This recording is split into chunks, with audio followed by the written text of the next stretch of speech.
off on a high note as they travel to Colorado to take on the high-powered Rockies, led by the National League's leading home run hitter, Nolan Arenado. From Coors Field in Denver, it's the Rangers and Rockies next on Fox Sports Southwest.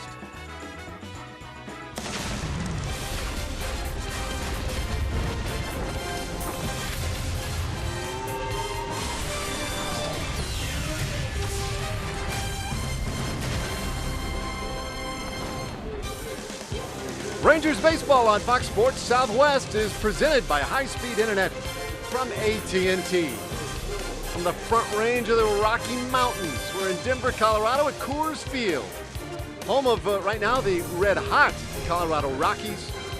The Texas Rangers wrapping up this road trip with 2 games here in Denver early this week. Well, welcome in, folks. Great to have you along with us here at Coors Field. Really a spectacular place for National League Baseball is what we'll have today in this interleague style matchup. And for the Rangers, coming off a great series in Houston, and even happier today to be able to turn the ball over to their ace in Cole Hamels. An ace who's been pitching like an ace, Dave, and Cole Hamels, the guy that they brought in to be that number 1 pitcher, and he has done exactly that for them. Since the All-Star break, Cole Hamels has gone out to the hill 4 times. He has had 4 quality starts. 3-1 his record, but an ERA south of 2 by quite a bit.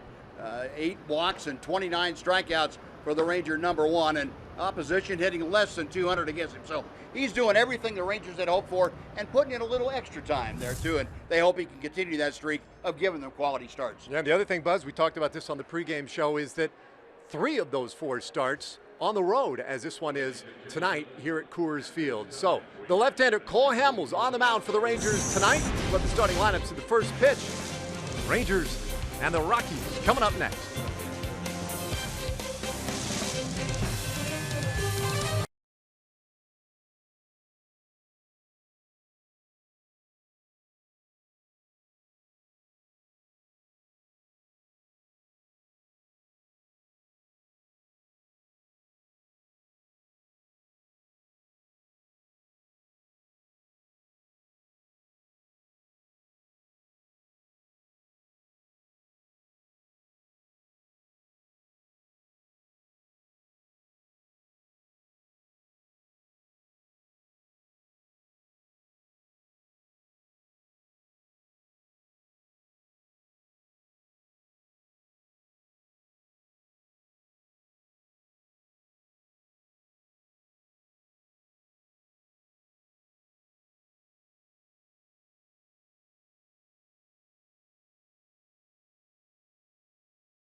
Ford dealers. Visit your local Texas Ford dealer today during the Ford Freedom Sales Event and see why Ford is the best in Texas. By AT&T High-Speed Internet. Get a deal worth talking about. Get high-speed internet from AT&T. And by Southwest Airlines, transparency, low fares, nothing to hide. Just about set to go tonight. Opening game of a quick two-game stop in Denver, Rangers and Rockies. Let's check in with the third member of our team, John Radigan. Yeah, Dave, it's the first of 4 against these two, or between these two teams, I should say, as obviously 2 of them will be in Arlington after we leave here tomorrow. We got Wednesday, Thursday games in Arlington against these same Rockies. But anybody who follows baseball knows that baseball looks a little bit different a mile high here in Denver. It's a more offensive game, and not everybody likes the way baseball looks here in the Mile High City. Both teams have to deal with it, but you see so many base hits that go through or runners go from first to third, and it's not even close. So many bloopers land in because the outfielders are playing deep. So many balls get to the gaps that are triples that may have been caught. I mean, you see different things here, so it does put a different spin on the game. But like I said, the nice thing is we're only here for 2.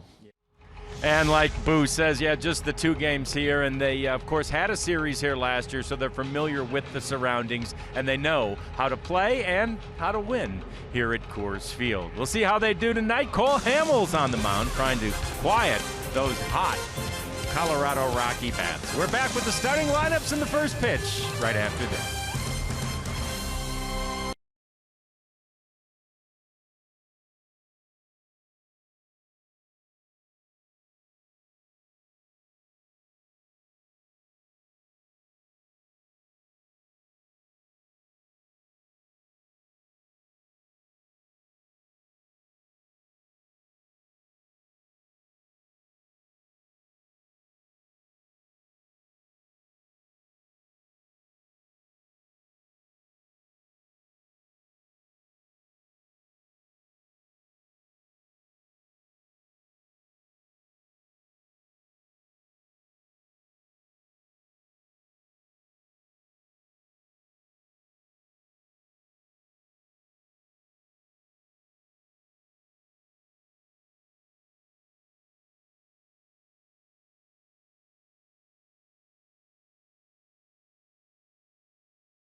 Rangers and Rockies, first of 2 here in Denver, then 2 more back home in Arlington. Let's take a look at the Rangers starting lineup tonight, presented by Southwest Airlines. And it's a new-looking lineup. Shin-Soo Choo leading it off in right field, then Ian Desmond in center, bats second. But a rarity, Jonathan Lucroy catching and batting third, then Adrian Beltre at third base in the cleanup spot.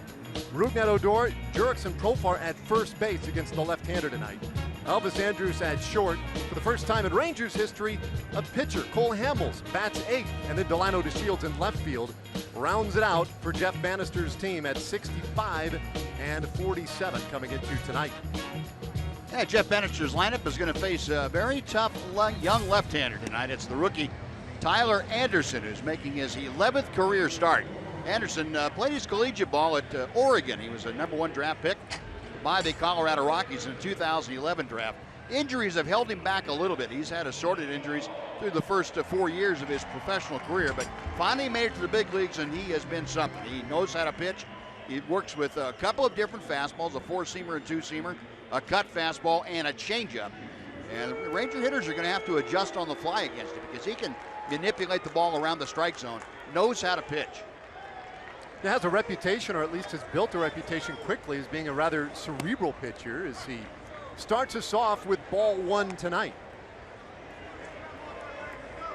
Anderson, 26-year-old left-hander out of Las Vegas. Well, I'll tell you what, Las Vegas has become a hotbed in recent years. A little tapper right back out to the hill.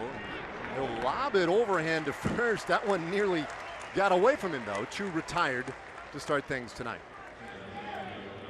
Take a look at the rest of the defense behind Anderson this evening. In the outfield, Ryan Rayburn in left field. Charlie Blackmon, a really talented center fielder, and Carlos Gonzalez out there in right. Nolan Arenado at third base. Christian Adames will be the shortstop. DJ LeMahieu has been great at second, and Reynolds at first. Nick Hundley doing the catching today for the rookie Tyler Anderson. Lefty's first offering to Ian Desmond in there for a strike. Desmond with the average at 294, but you see the power numbers. 20 home runs, been so good. And a hole here 0-2.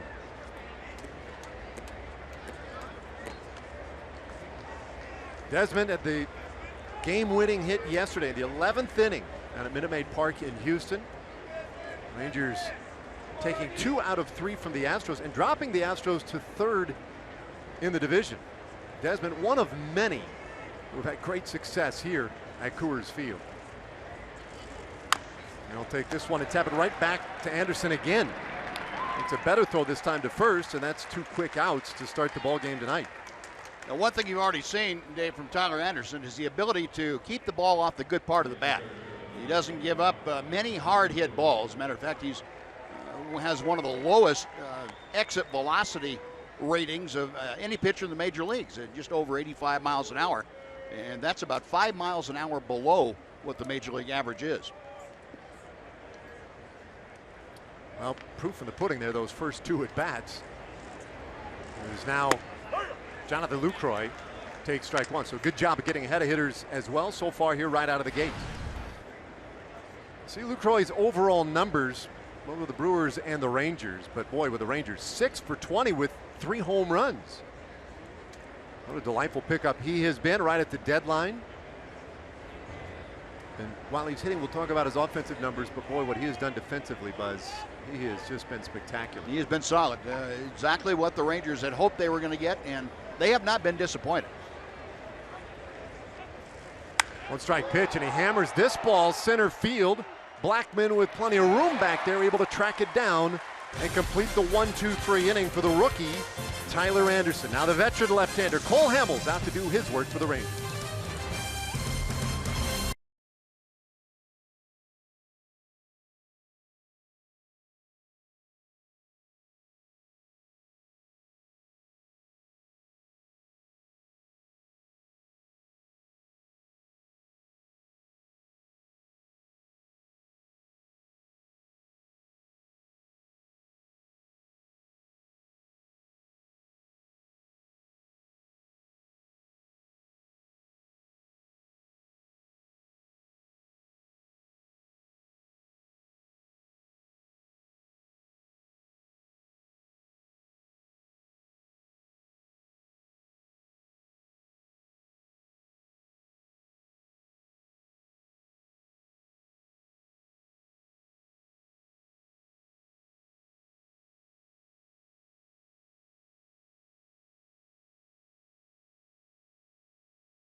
For the Rangers, and now the Rockies to get their looks at Cole Hamels. Let's take a look at their starting lineup tonight. Rockies will go with Charlie Blackmon in the leadoff spot in center field.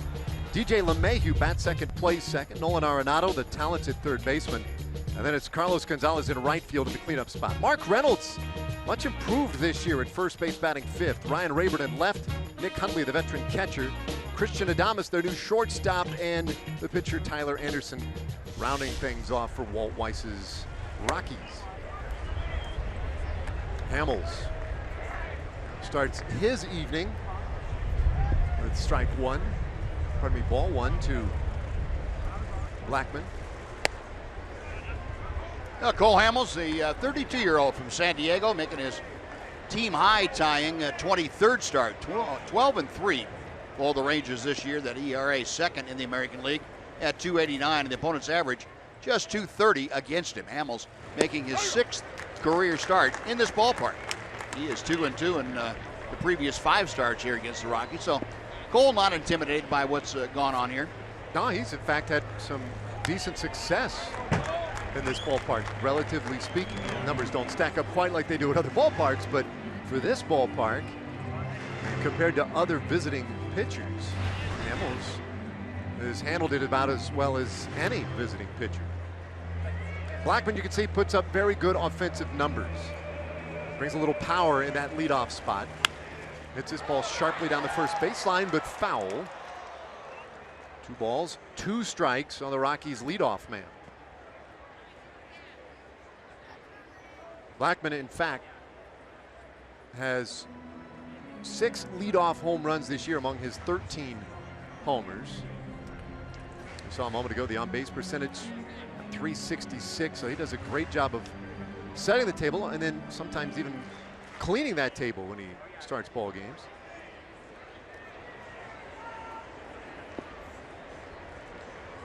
So the big bearded center fielder back in there, the 2-2. Looks like he's going to try and pull Hamels. Now Cole got him out in front that time, and Hamels very adept at changing speeds. That changeup is a great weapon that Hamels, especially lately, has used to good effect. Big left-hander, 32 years old, comes to the plate. And this is a tapper back to the hill. Hamels handles it and takes care of Blackman. 1 away. Take a look at the Rangers defense tonight, delivered to you by DeMontron RV. Delano DeShields with a start in left field. Ian Desmond is always in center, and Shin-Soo Choo gets the start in right. On the left side of the infield, it's Beltran, Andrews, Odor, and Profar on the right side against the left-handed pitcher. And then Jonathan Lucroy catching Cole Hamels for the 2nd time already in his time with the Rangers. So now DJ LeMahieu for the Rockies. Now when you look at what the Rockies have done lately, they've won 12 of their last 17 games, and they have jumped back in the wild card race in the National League. This is a guy who probably gets overlooked a little too much. 1-1 the count. He's 3rd in the National League with a .328 average. Well, he's playing on a team with a bunch of stars. They're established with Blackman and Arenado and everybody that Walt Weiss puts out there seems like has great numbers. But LeMahieu will get his due. He's putting up the consistency that people are going to start taking notice of. It's been a big lift for them. And when you look at how he has handled the job here at home, not a huge surprise. He is the leading hitter in the National League at his home yard. .383 average here at Coors Field. Now 2-2 the count. I was looking though, Buzz, they list the top 10 averages in the National League. Home averages. Well, 5 of them are Rockies. Yep. Tells you about all you need to know about this ballpark. Well, a great ballpark to pitch in. You heard Steve Buechele talking with John Radigan about what makes this. It's not just the altitude, the size of the ballpark, all that space that outfielders have to patrol. Bouncer at third base. Beltre backs up but has time, and a good stretch at first by Profar. They get LeMahieu 2 away.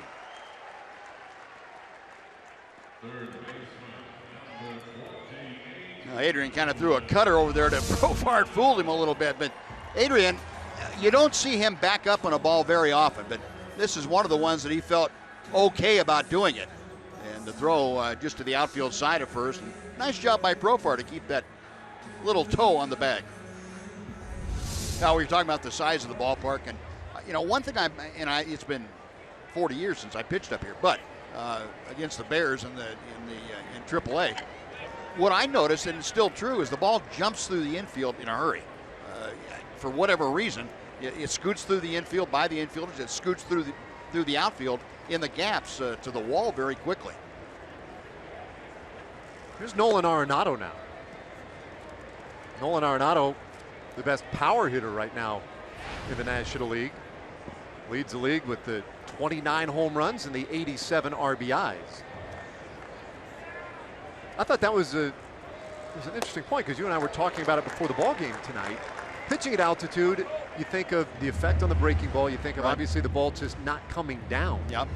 But your point about the ball skipping through the infield quickly is really interesting. Well, the one thing you try to do, and the Rockies have tried to accumulate pitchers that throw a lot of ground balls, and that's one way to counteract it. But you know, it kind of gets away from you if every ball that is hit on the ground gets faster. And that's not real good. This one will stay in the ballpark. Easy play. Desmond right there for it. It's a 1-2-3 for Hamels, a scoreless first here in Denver.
The next Texas Chili Company Dollar Hot Dog Night will be this Wednesday. Rockies in town to take on the Rangers.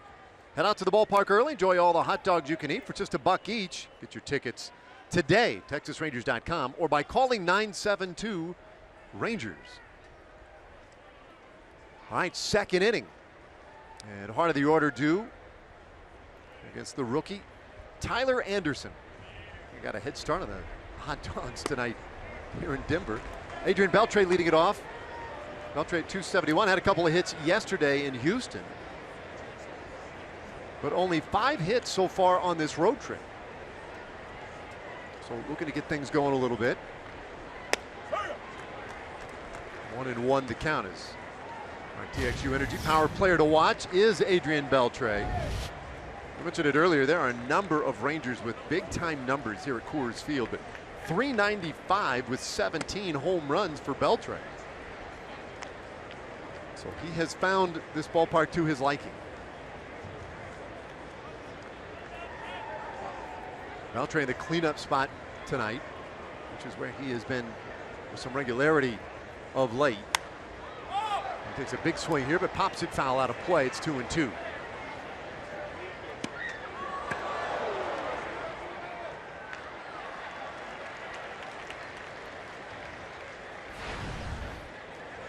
Beltre overall with the 16 home runs. One thing about Jeff Bannister, he has been able to shuffle the lineup day by day, put different guys in critical spots as he is needed or as the matchups have dictated.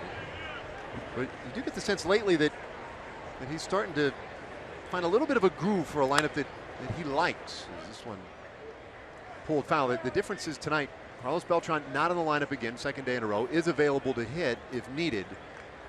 But once you get Beltran back on an everyday basis, then I think you really might see things settle in. And way I was before Carlos hurt his leg sliding down there in Houston. But you know, anytime you can write Adrian in as your anchor, and just didn't quite. Yeah, he did. Well, almost beat that one on a strikeout, but had to make Hundley and Reynolds work for it a little bit at the end of it. You know, I was saying, anytime you write Adrian Beltran's name in the 4 slot every day, that's a pretty good start. Adrian didn't know exactly where this ball went. Then he recovered, and it's only 49 feet from home plate back to the stand. So this is one of the closer proximities of the stands to home plate. And a ball like that, in our ballpark, for example, would have been another 5 or 6 feet back. And big difference. Well, Catcher. and that brick wall gets a good carom for the catcher as well. So that one certainly looked for a moment as if it might be a free base, but Odor on the very next pitch puts one into center field, base hit. So Rougned Odor, the first base run of the night for either team.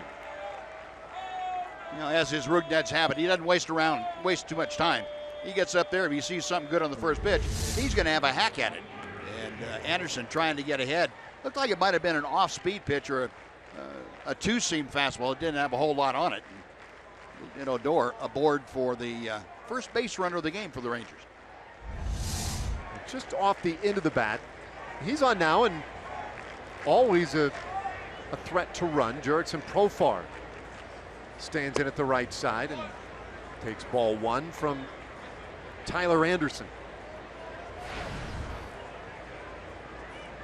Well, Profar, another guy who recently has been in a bit of a scuffle, but he broke an 0 for 15 with that 2-run double in the 8th inning on Sunday. Boy, was that a big hit. Gave the Rangers a little cushion, a cushion that would evaporate in the bottom of the 8th and then 9th innings, forcing the extras yesterday. But boy, a huge, huge hit for Profar. Just his second on this road trip. Infield a double play depth, and Odor will draw the throw. Yeah, and Profar now very slowly getting that average as a right-handed hitter up a little more in line with the average as a left-hander. He's 245 from the right side and still just below 300 from the left side. But you know, a few weeks ago we talked about Profar, and he was 120 points different, lower on the right side. That was something that was plaguing him at that time, and that's improving slowly but surely. Well, now a pause in play. Looks like Odor in and off some of the armor. Anderson, this is just his 11th start. As we mentioned last inning, his first 10 starts have been notable. The 325 earned run average in his first 10 starts. But that's historic in terms of Rockies pitchers. High strike, it's 1-1 to Profar. First 10 starts in a Rockies career, that's the lowest ever. And he has been consistently good in this ballpark. This one gets away from Hundley, and Odor will race to second base and advances on the wild pitch. Well, nice to see Odor do that. He was thrown out on a play like that in Baltimore. Matt Wieters made a great play on him. A ball in the dirt. Wieters recovered so quickly and made a strong throw to second. They got Odor, but Rougned not backing off. Jeff Bannister has told him he wants him to maintain that aggressive approach to base running. And Rougned read that ball in the dirt well and got a great jump. We see early Hundley having a little bit of trouble with Anderson, and that might end up being a bit of a story tonight. Profar shanks this one to keep the count, or move the count rather, to 2-2. 5 home runs for Profar this year. He does have the good power. When he came up, Odor, serving his suspension earlier this year, came up hitting 13 straight, and well, he couldn't miss. fights this one off nicely. It stays 2-2. But now, playing time getting more and more difficult to find for Profar as the lineup has really kind of found its shape. Odor playing every day at second, Andrews at short, Beltre third. You know, with Beltran being added in the outfield, it makes the spots for Profar harder and harder to find. But his versatility has been invaluable. And he swings and misses at the ball in the dirt. Second strikeout tonight for Anderson. That's that outstanding changeup that Tyler Anderson uses. And watch the bottom fall out of this thing going to home plate. Profar saw a fastball out of his hand, and the ball just never got there. So now 2 gone. It'll be up to Elvis Andrus to try and get Odor home. And they're going to walk Elvis now with Hamels batting 8th in the order. First time in Rangers history that they have batted a pitcher anywhere other than 9th. And immediately taking the bat out of the hands of Elvis Andrus. Andrus, who has great numbers against lefties, who has been clutch in these run-scoring opportunities. But he will get the free pass, and it will be up to Hamels, who can handle the bat. Part of the reason he's batting 8th tonight. Not the entire reason. And so now men at first and second. And we'll see if Hamels can make the Rockies pay for that strategic move.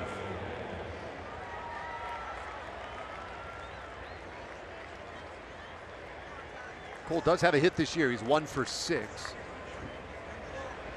He's always been a decent bat handler, though, in the National League. A spot here where he's gonna have to do battle. 2 gone.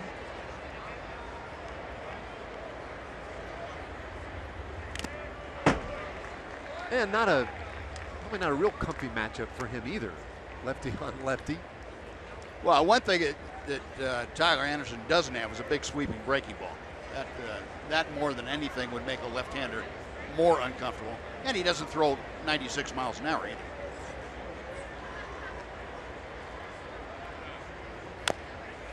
That gets a piece. The count 0-2. Now Hamels, turns out, last 5 games in which he has come to the plate, he has hits in 4 of them. That would be huge to be able to produce one right here. Dort with a single, moved on the wild pitch. Andrus with the intentional walk. The 0-2. And a hard hit ball down to first, but Mark Reynolds on top of it. And makes for an easy out to end the inning. Rangers leave a couple at their half of the second inning. After 1.5, no score.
On Fox Sports Southwest, brought to you by your Texas Ford dealers. Visit your local Texas Ford dealer today during the Ford Freedom Sales event and see why Ford is the best in Texas.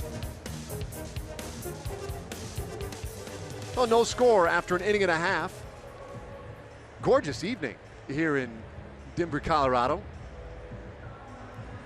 We'll see the heart of the order this inning for the Rockies. A little delay, apparently, in getting the Rockies to the plate. I'm not sure what it is. Plate umpire Paul Emmel looking into the Rockies dugout. Hammel's been done with his warm-up tosses, just kind of waiting patiently to get things going. We're waiting for Gonzalez.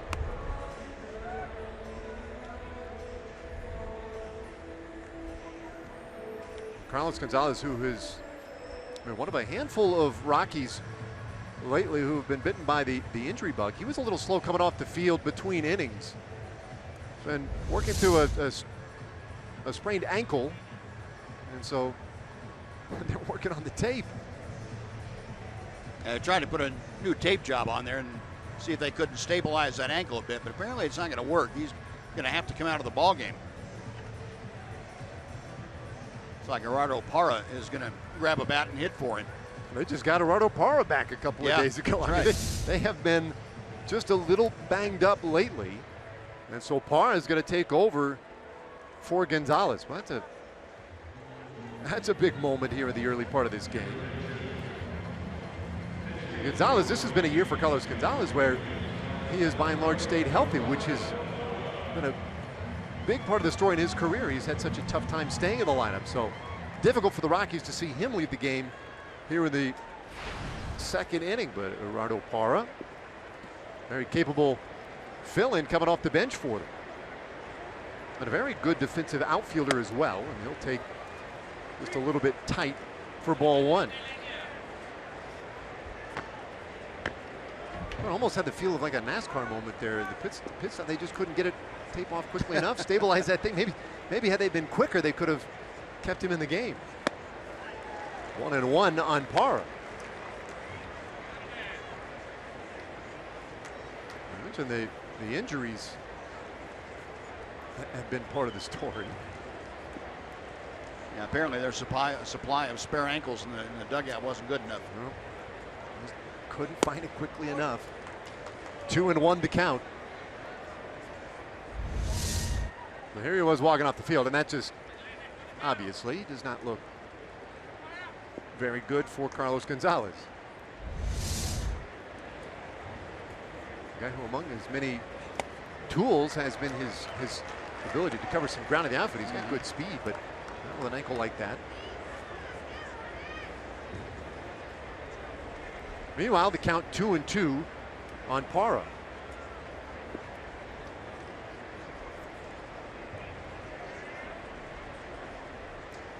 Parra had the high ankle sprain, just came back a couple of days ago, and now keeps the count here 2-2. Of course, Trevor Story, that's been the biggest issue for this Rockies team. They have lost him for the season, the thumb surgery. He injured himself sliding headfirst, and now gone for the year, and a guy who's certainly on track to win the National League Rookie of the Year. 2-2. Did he go? They'll want an appeal down to third. No. Carlos Torres, our umpire, down to third base. It's a full count. Yeah, it's unfortunate. I was kind of looking forward to seeing Trevor Story in the 4 games the Rangers and Rockies play, but you're right, Dave. The odds-on favorite for the Rookie of the Year in the National League. 27 home runs. He had 6 home runs in his first 4 games. That's a pretty good first impression. Yeah, get your attention. Hamels working to Parra, and is 3-2 on the way. Got him swinging. First strikeout of the night for Cole Hamels. Well, talking about Trevor Story, this is how it happened. Going into second base, and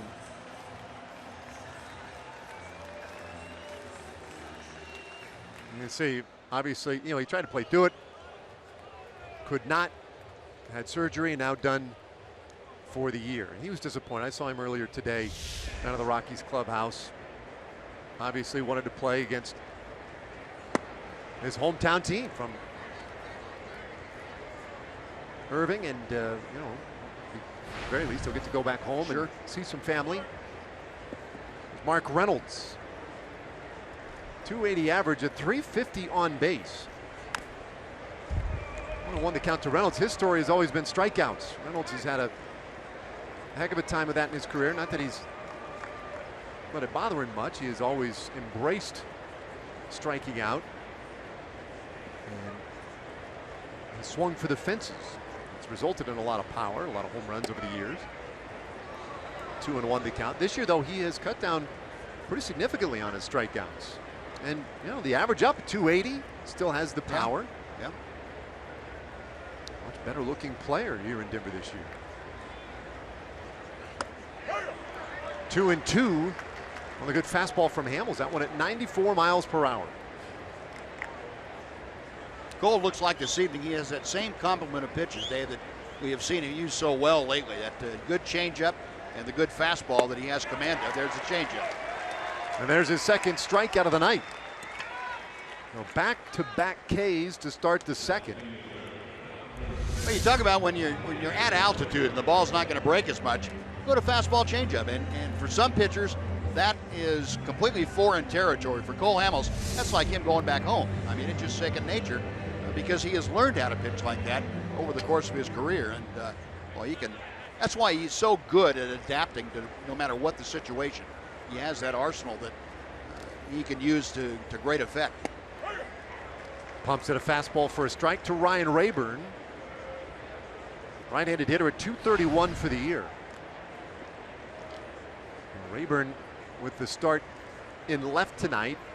He recently had to sit down for a while with an injury. Hits this one hard out to right field, but right to the base of the fence. Rayburn will have the easy 2-out double. And the Rockies with their first base runner of the night. Now, Rayburn got a pitch up to get handle. It was up and out over the plate a little bit. And he just shot that to right field. And then, again, the outfielder's playing deep, but there's so much gap, so much of a gap between, in this case, the right fielder and the center fielder. No chance to cut that thing down. It's to the wall before you can blink your eye twice. So Rockies with a man in scoring position, and now Nick Hundley, their catcher tonight. But 2 out. Hamels working from the stretch for the first time, and he gets strike one on Hundley. Hundley on a 6-game hitting streak at the moment.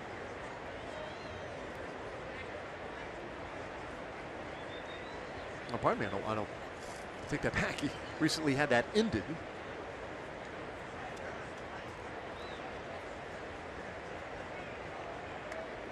Hamels with the long look. And this ball lifted high in the air, but playable as Chu, ranging back into that corner, and makes the catch to end the inning. So the Rockies leave a man in scoring position, and after 2, no score tonight in Denver.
Thursday game, August 11th, Rangers and Rockies, a 105 game at Globe Life Park. First 10,000 fans.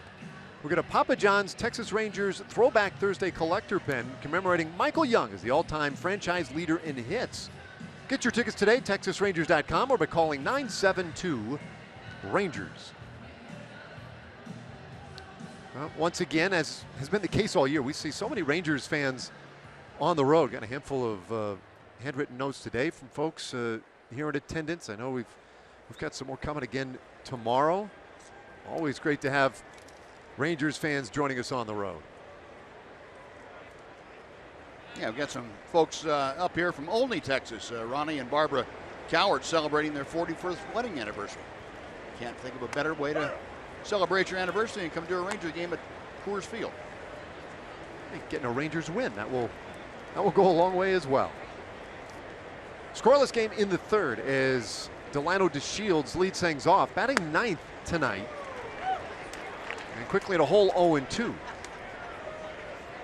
Delano with a .216 average coming into tonight. And Jeff Bannister before the game, as you can imagine. A lot of questions about the order tonight with Hamels batting eighth and DeShields batting ninth. And one of the things he liked was Delano against a left-hander. Good on base percentage against lefties. Maybe stack some speed and some additional base runners for the top of the order, middle of the order, as it comes back around instead of the typical automatic out in the pitcher's spot. Well, it came into play very quickly in this ballgame, and that figures you do something like that, and it's bound to come up immediately. But it took the bat out of Elvis's hands because they were able to go ahead and intentionally walk Andrus with a runner at second and 2 outs to get to Hamels. So that's the bad part. Good part is you have basically 2 leadoff men with Delano DeShields and Shin-Soo Choo in the top, facing the top of the order. Well, DeShields goes down swinging. Third strikeout tonight for Anderson, and that is our first out in the third. Time for us to send it back to the studios. The Chevy game break. We check in with Dana Larson.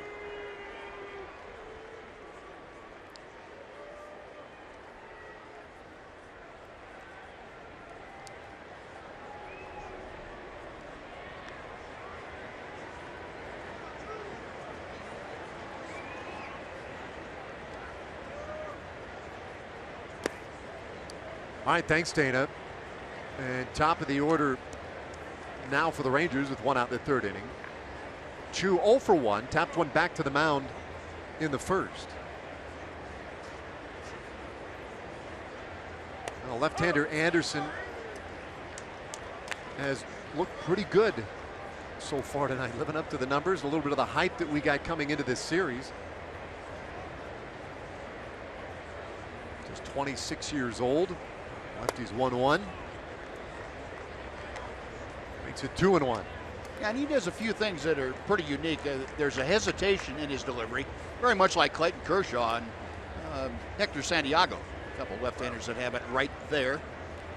And on that last pitch, the one before this one that Choo swung on a miss, he went without the hesitation. So he has the ability, even in a windup, to vary what look a hitter gets from him. That's pretty impressive for a young man.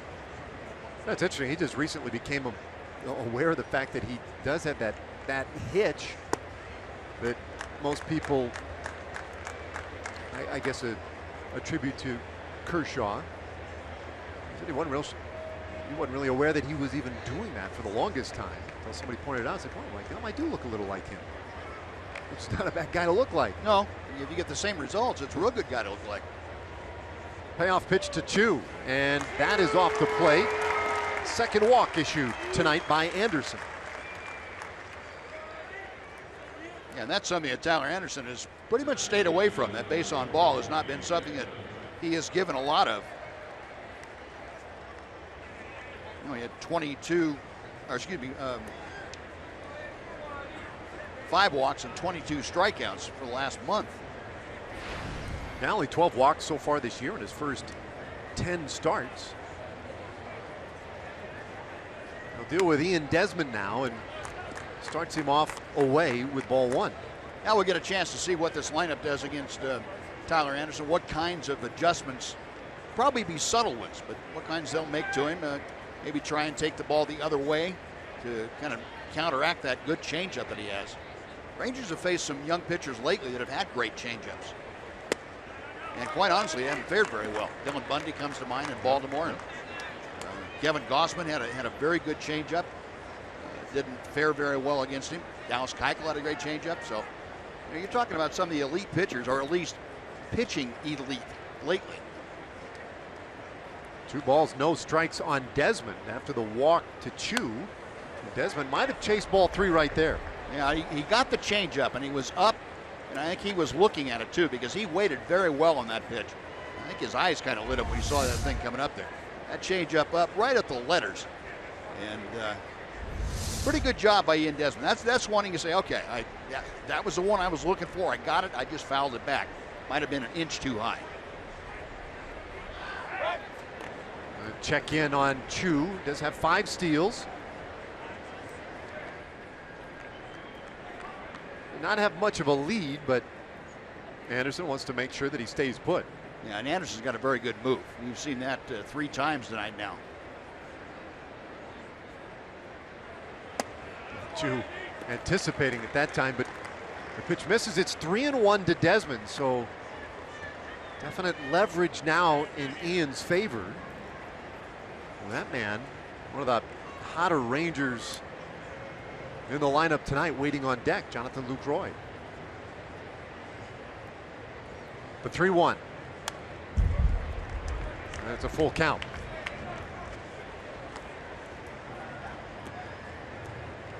Desmond, both swings, both foul balls have come on pitches up in this at bat. Yeah, that was the cutter that Tyler Anderson got in on him a bit. That was a pretty well executed pitch. Chu off first with 1 out. The payoff. And smashed down to third. Backing up Fort Arenado to second one. The relay to first in time. And they turn the double play.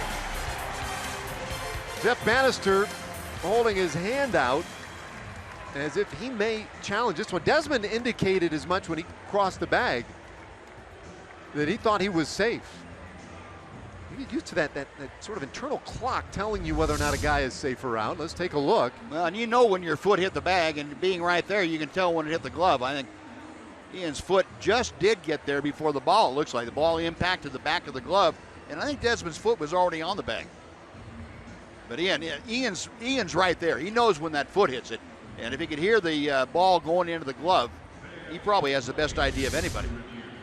And indeed, Banny is going to have them take a look at this one. Desmond knew it the moment he hit first base. And so they'll take a look at that one. I think, I'm with you, Buzz. I think this one's going to get overturned and keep the inning going. Another look. Yep, it is. That's pretty clear and definitive proof right there. So they check in with the replay back in New York. And this one you would think would not take terribly long.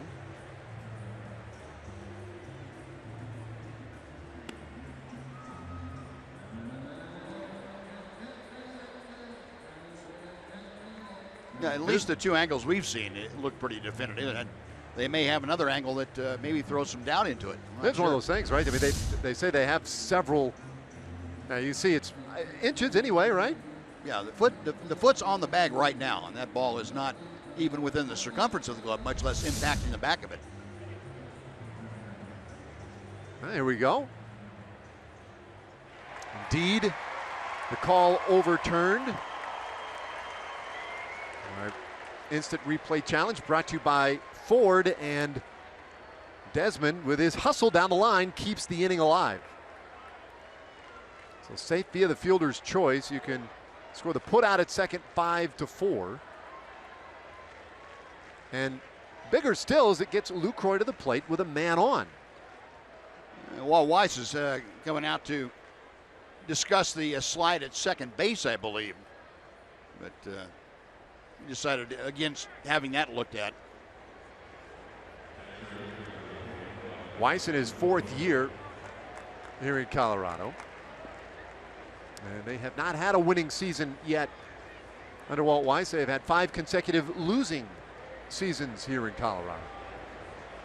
Jonathan Lucroy, right-handed hitter. And Desmond drawing the attention of Anderson already. Desmond 5th in the American League with 17 stolen bases.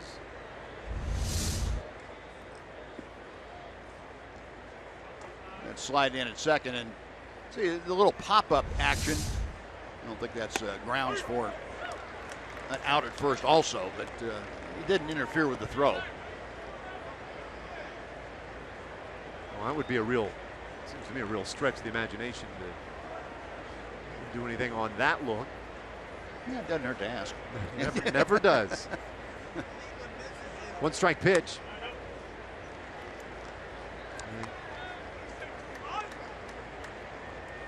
We have seen Anderson with these right-handed hitters. He has been working away. I don't know if that, well, maybe that's just a strategy. He does like to come in with that cutter. But you would think maybe a little bit of this ballpark, right? And I guess the dynamics of pitching in this ballpark, the pitchers would tend to stay away from hitters here. Yeah, you tend, I think, as a pitcher to try and keep the ball off the good part of the bat by staying away and then coming inside for effect. I think that's a pretty general rule of pitching.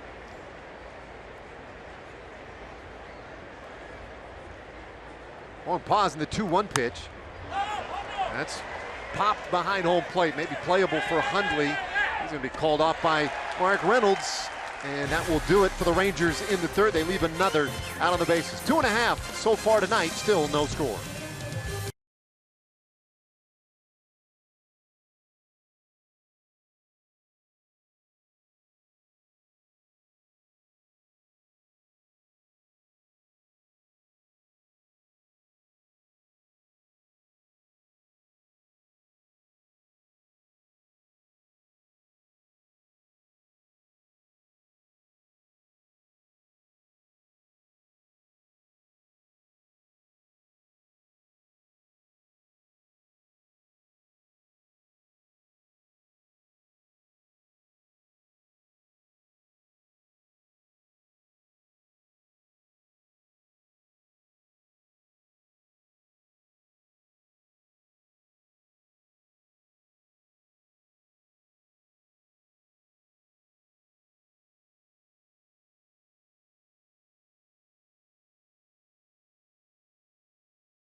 Take a look at our Kubota Power stats and Cole Hamels. Look at these interleague stats. 3-0 record, the ERA under 0.5. And the numbers just getting better again tonight. 2 scoreless so far with a couple of strikeouts. And ball 1 to Christian Adames.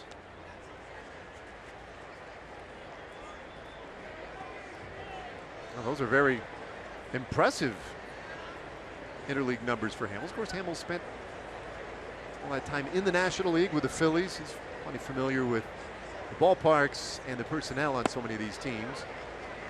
1-1 on Adames. Adames getting the start tonight at shortstop for the Rockies. And the offensive numbers not very impressive, but he is a very slick fielding shortstop. And he hits this one up the middle for a base hit.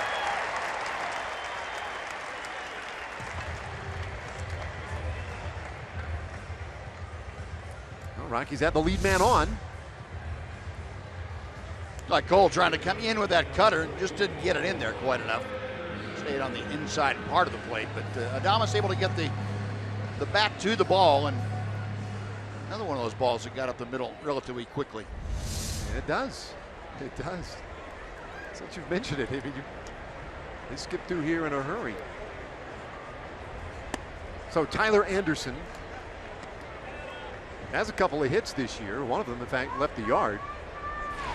And one sacrifice bunt.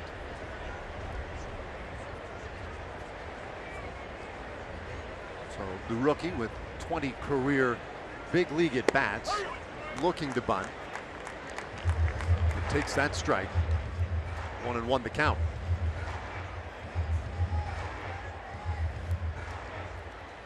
Weiss, of course, puts his pitcher in the 9th spot in the order, though it has become one of those things that is very much in vogue in the National League to move the pitcher into the 8th spot. He's staying with the old traditional looking lineup, though, with Anderson. A great sacrifice spot for him, but as I mentioned, just one sacrifice this year. When he pulls back the bat, runner going, the pitch is a strike, to throw to second, not in time. And Adames with his second stolen base of the year. And Cole got picked clean. He was assuming that it was just going to be a sacrifice situation. He didn't pay much attention to Adames, who got a walking lead at first. He had no chance for Jonathan Lucroy to throw him out. I mean, he's 2/3 of the way to second base before Lucroy ever got the ball off. So now no need to sacrifice. You might still do that with a pitcher to get him over to Yeah. third. Let's see if he tries it. 2-2. And he's swinging. It comes up empty. Third strikeout of the night for Hamels, as Lucroy has to complete the put out down to first with Profar. Adames stays at second, one out now, but back to the top of the order for Blackmon.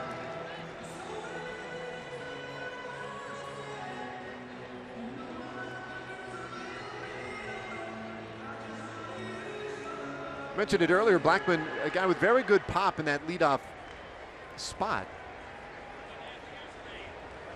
Well, you normally think a good speed, high on base up in this part of the order, but boy, when you have the luxury of having a leadoff guy who can hit with a little bit of power, it can be quite the luxury for a manager, although he's looking to move the runner up.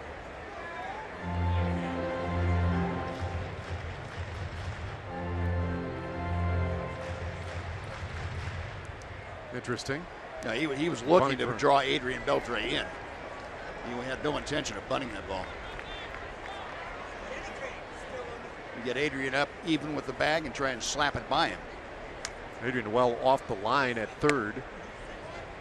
2-0 the count. There you see it. Adrian responsible for a lot of territory over on that left side of the infield. As Andrews shaded so far up the middle. There's a great look at the expanse of this outfield at Coors Field. The 2-0. For ball 3. It is the largest outfield in baseball, just in terms of actual land out there. 2.66 acres of land comprising that outfield. Talk all you want about the dimensions. 415 straightaway center. It is just very roomy out there as a strike to Blackmon makes it 3-1. And it's interesting coming from Houston, where the Rangers just completed a 3-game series. Houston, one of the smallest in terms of outfield real estate in Major League Baseball. Only Fenway Park and Wrigley Field smaller in that regard. The 3-1, hard bouncer up the middle, a base hit for Blackmon. Adames will round third, and he'll cruise to the plate with the first run of this ball game. Rockies lead 1-0.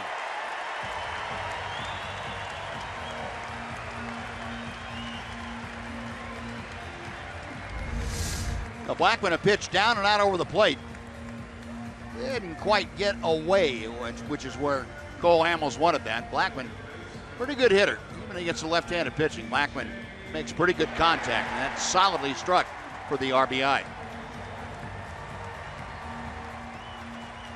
Nowhere near a play at home plate. That is one of the other side effects of this huge outfield. And the fact that outfielders have to play so deep here.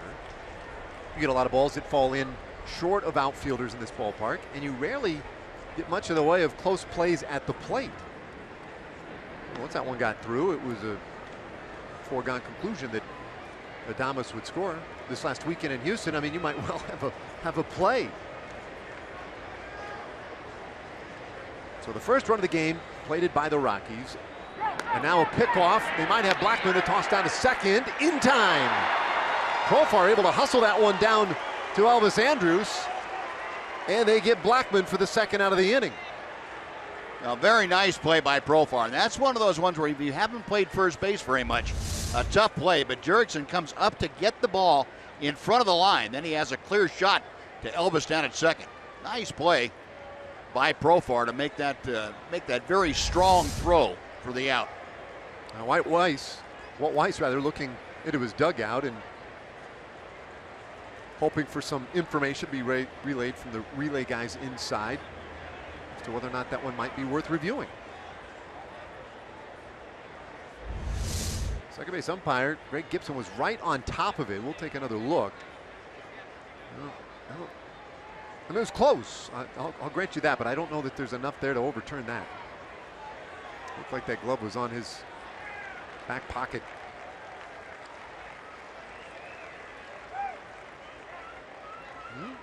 Angle a little less favorable.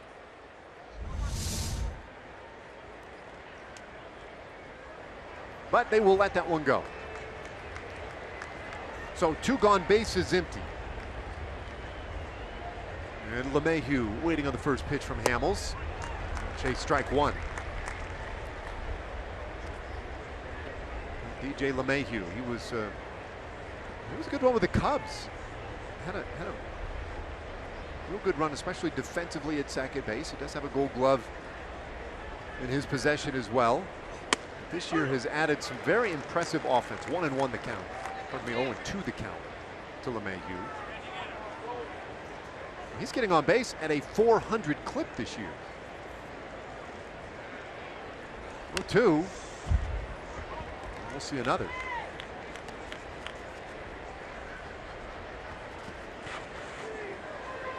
Well, this year's Rockies team, 1 game under 500, 55 and 56.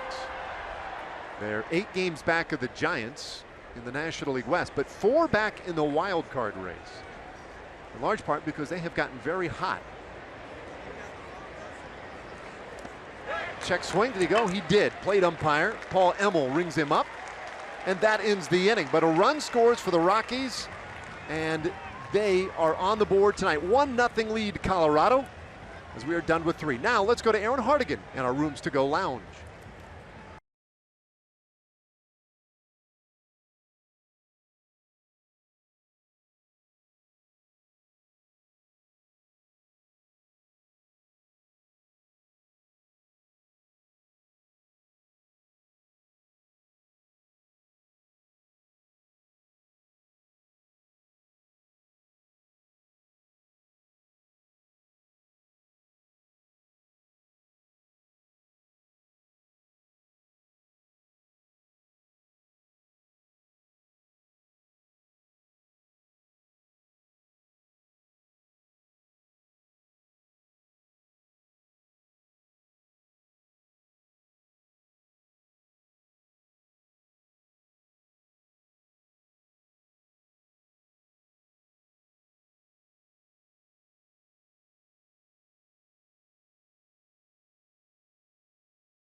Fox Sports Southwest is brought to you by Southwest Airlines. Transparency, low fares, nothing to hide.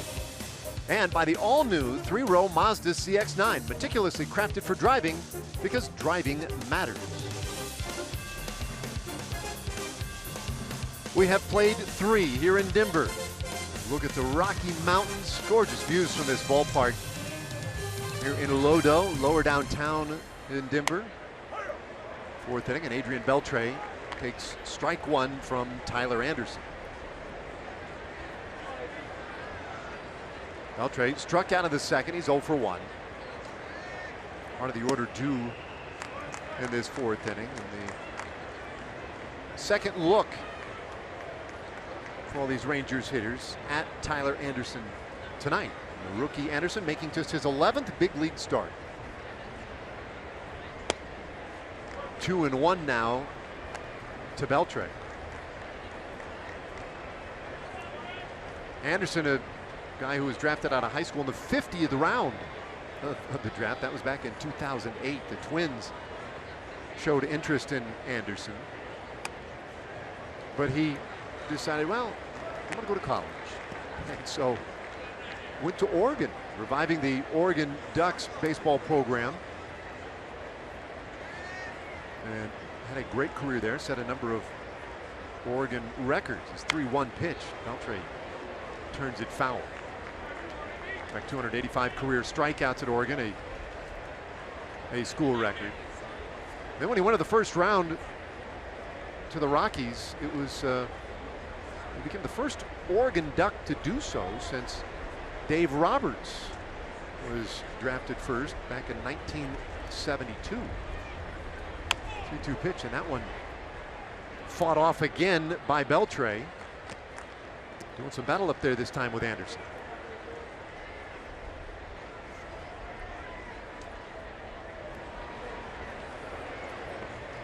It's not been real easy going for a lot of these Rangers hitters on this road trip. These are the final 2 games of an 8-game trip through 3 cities. Beltre, one of the guys who's found the hits hard to come by at times, just 5 of them on this roadie.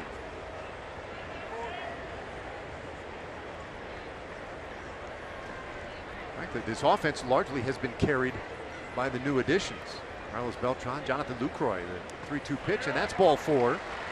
Beltre with a great at bat to work a walk to open the 4th inning.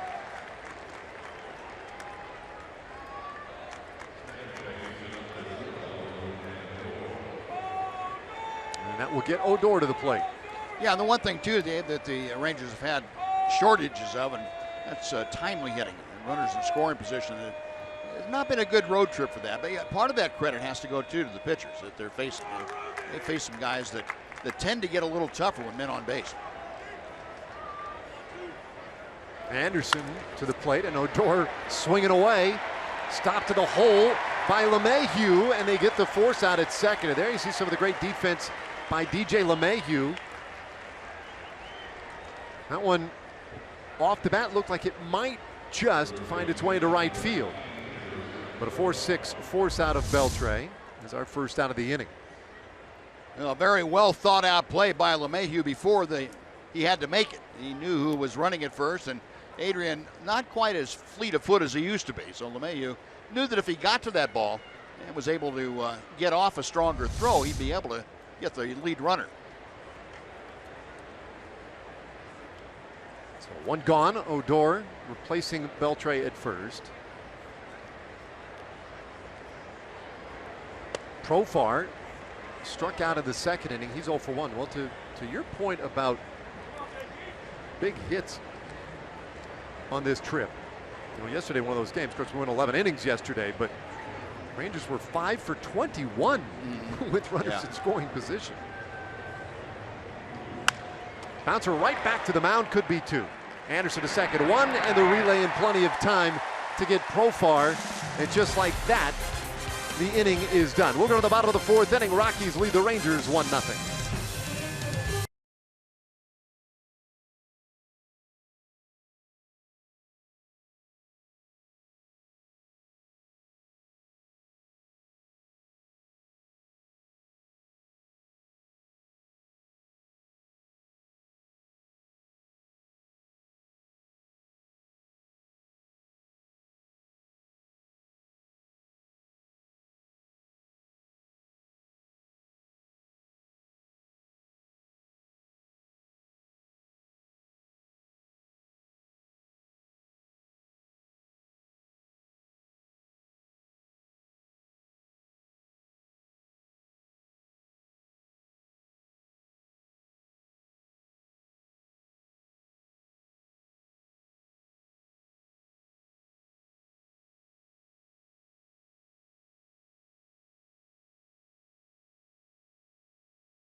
Rockies with the lead. They got that run in the third inning.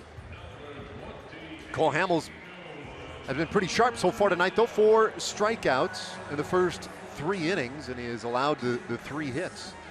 He'll face the heart of the order here. Arenado, Gerardo Parra, and Mark Reynolds for the Rockies. A gorgeous evening on this Monday night here at the foot of the Rocky Mountains. Great to have you along with us tonight. Final 2 on this road trip, then the Rangers headed home as a breaking ball to Arenado in there for strike 1. It will be good to get back home. Rangers have played more road games than anybody in baseball. 61 of them coming into tonight. And I guess the best news about that, the Rangers have played winning baseball on the road. 31-30, and you'll take that. 1-1 from Hamels, and this ball hit high in the air, center field. Desmond is back near the wall. He leaps, and that one is gone. He thought he might have a play, but Arenado hammers his 30th of the year, a solo shot, and it gives the Rockies the 2-0 lead.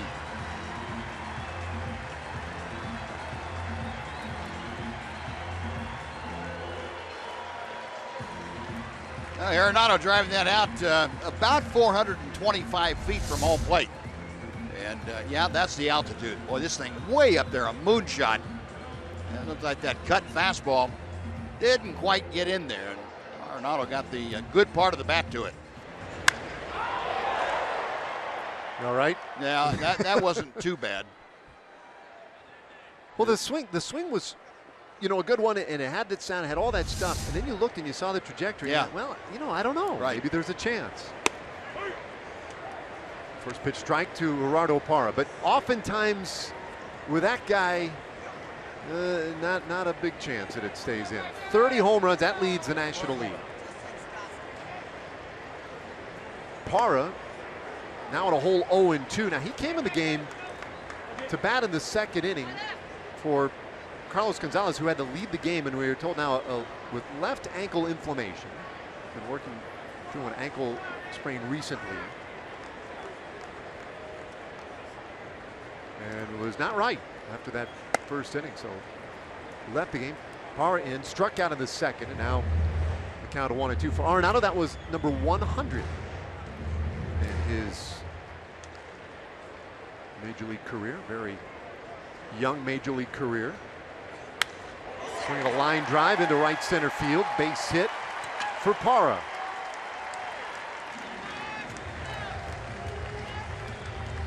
So Rockies with another base runner. Parra, a quality hitter, and Rockies have a good hitting outfield. Everybody out there swings the bat well. Got a pitch that stayed pretty much in the middle of the plate from Cole Hamels. And Parra not going to miss many of those. Walt Weiss today was asked a lot of questions about his outfield and the fact that they're really back to having a lot of depth out there, and how is he going to allocate some of the playing time. Some of that answered maybe a little bit tonight. There's Mark Reynolds now, who struck out in the second inning. For Reynolds, that was his 104th strikeout of the year.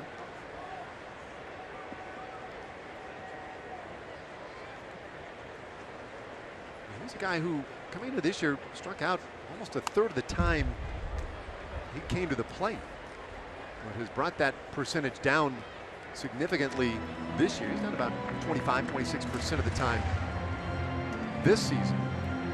But here again, strikeout already tonight, and a hole here 0-2. Hamels has racked up 4 strikeouts so far, but trails 2-0 in the 4th inning.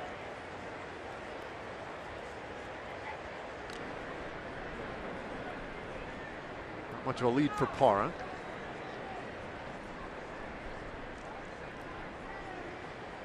Parra, one of those guys, he's been a fascinating career to watch because he is so talented defensively. He has put up good numbers offensively, and yet it seems every year he's looking for a new home.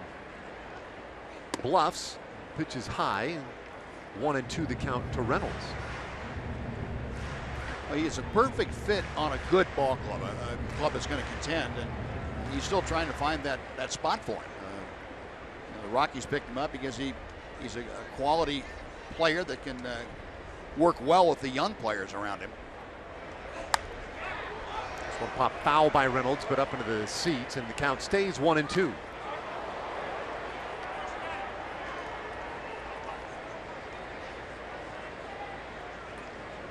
Reynolds and Parra were teammates together in Arizona.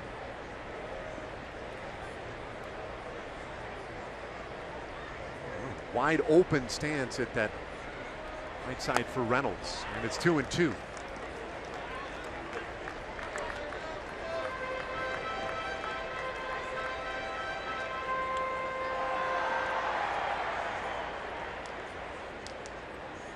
Reynolds 32 years old now, but nearly 9 years of big league time under his belt. Arizona, Baltimore, Cleveland, for the Yankees, the Brewers, the Cardinals, and now the Rockies. So he's been around quite a bit. We continue to work on Parra over at first.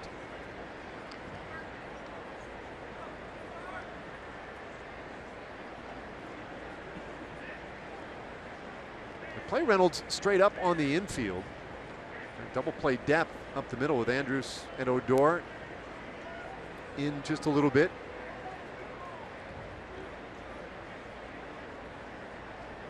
Parra going in the 2-2 pitch. Foul down the third baseline. Hamels was doing everything he could to keep him close. Parra still taking off on him.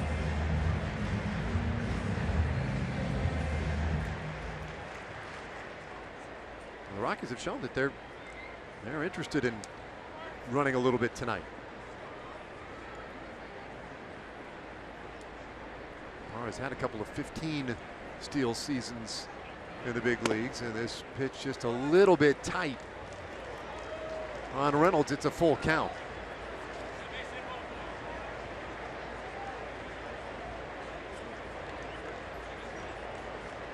A home run by Arenado. A base hit by Parra. Now the payoff pitch. Parra going again. A bouncer left side of the infield. Only one play for Beltre. And he'll take care of Reynolds for out number one. Parra though to second base. Hey, the fans have voted. The first 15,000 fans 14 and older to the game on Saturday, August 13th will receive a Snapple and Berkshire's Fan Vote Rangers t-shirt.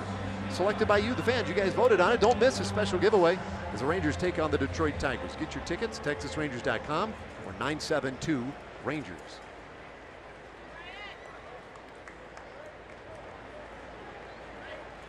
So man in scoring position now for Ryan Rayburn.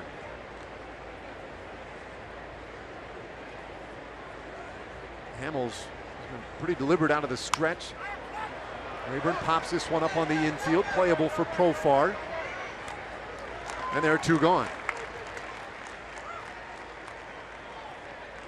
That's a little bit of a break right there, one that Hamels welcome.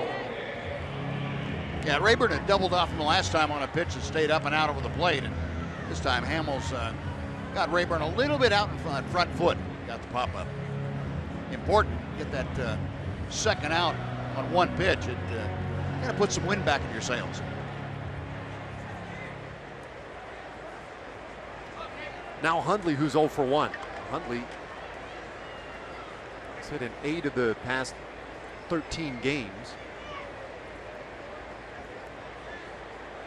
This guy has been on and off the disabled list a couple of times this year for the Rockies, and he takes one just a bit low for ball one.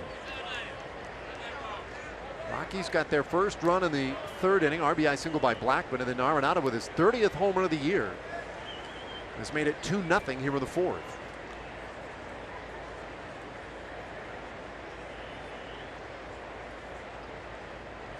Hamels over 65 pitches now, and a bouncer at third base. Playable Beltre, and he missed the tag. Parra is out though, as he missed the bag.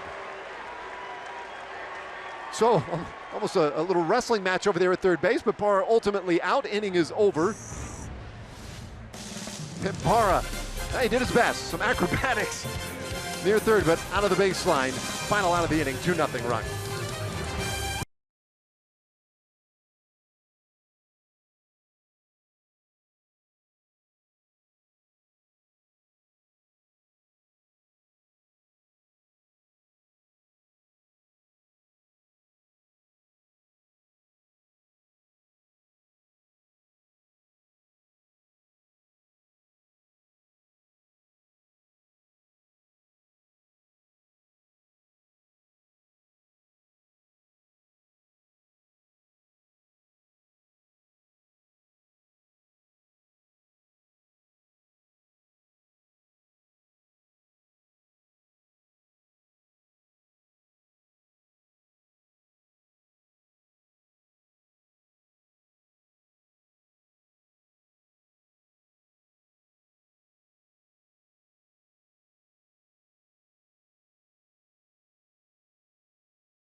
As we head to the fifth inning in the Mile High City, and we like to show you the sights and sounds of the road trip as they go along. It's not all just about food, but it is sometimes about other things that may be happening on the course of the road trip, like this today, a little side trip over to Denver Broncos training camp. As you see, the Broncos, like the Cowboys, getting ready for the season. The defending Super Bowl champions with a beautiful practice facility. And here's one of the reasons we were able to go today. Steve Buechele and John Elway were college roommates. So Boo made a call, and the next thing you knew, we were able to get a group of about 10 on a bus over there. And look at there, these guys are picking each other's brains. There's the American League Manager of the Year and the Super Bowl champion coach, Gary Kubiak, a couple of Houston guys. And there's the team photo. Look to the far left of your screen. That's Josh Shelton, who's our travel director. Josh grew up in Aurora, Colorado, and I'm telling you, there is nobody more excited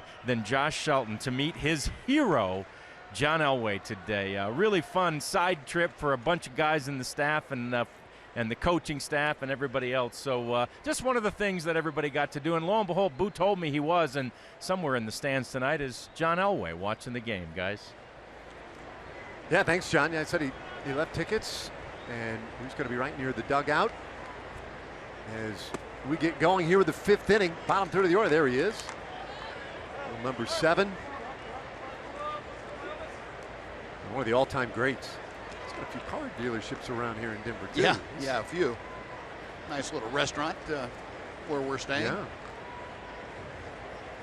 And he was one heck of a baseball player. Yes, he was. You know, I think there's a large part of the audience probably aware of that, but an even larger group that is unaware of the fact that, I mean, he was a first-round pick, Yankees, and many thought that he would be every bit the baseball player that he was football player. Some thought maybe better.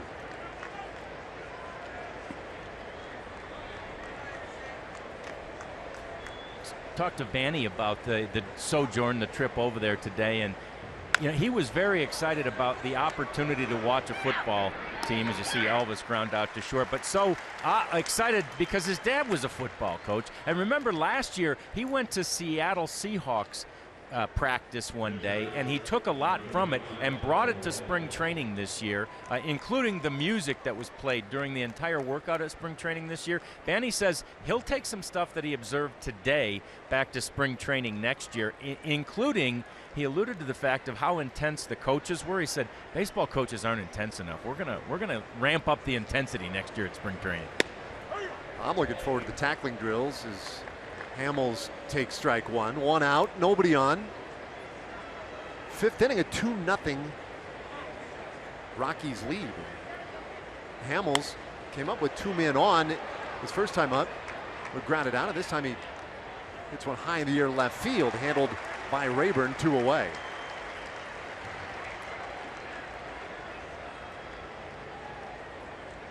So the rookie Tyler Anderson having his way so far with a very good Rangers lineup. He has allowed just the 1 hit so far, and he has issued 3 walks, one of them intentional. We have not seen a Ranger get as far as third base yet tonight.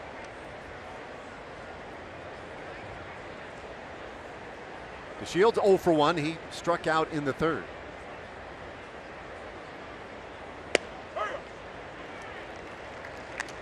Now, when we talk about two-way players, Buzz, you were a two-way superstar. Was there ever a time where you thought maybe football would be a? I loved football more than I did baseball. Yeah. That was, I thought that was my sport, but my knee didn't have the same inkling. It went the other way. Always amazed by guys who feel like their favorite, and oftentimes best sports, were something other than they played professionally. Yeah. Right. I mean, right. That is. Quite a few. I think if you talk to, I would bet 50% of the guys that didn't grow up playing soccer. In other words, that were exposed to football and basketball and maybe golf in the United States would have thought they were better at a different sport than they were at baseball. Strikeout of DeShields completes a 1-2-3 inning for Tyler Anderson. We're halfway there tonight with the Rockies leading 2-0.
Brought to you by T-Mobile.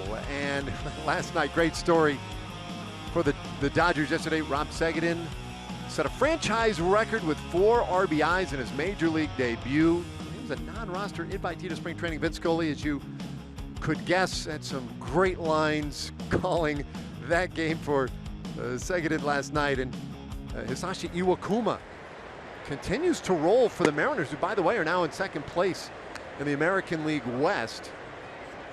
It is the Mariners just 7 games back. But look at the numbers for Iwakuma. 7-0 record, an earned run average of 3 at home since April 27th. He has the Tigers tonight. As we get going, bottom of the 5th inning, Christian Adames for Colorado. 1-1 the count. He's batting 8th in the pitcher spot, and then back up top for Charlie Blackmon.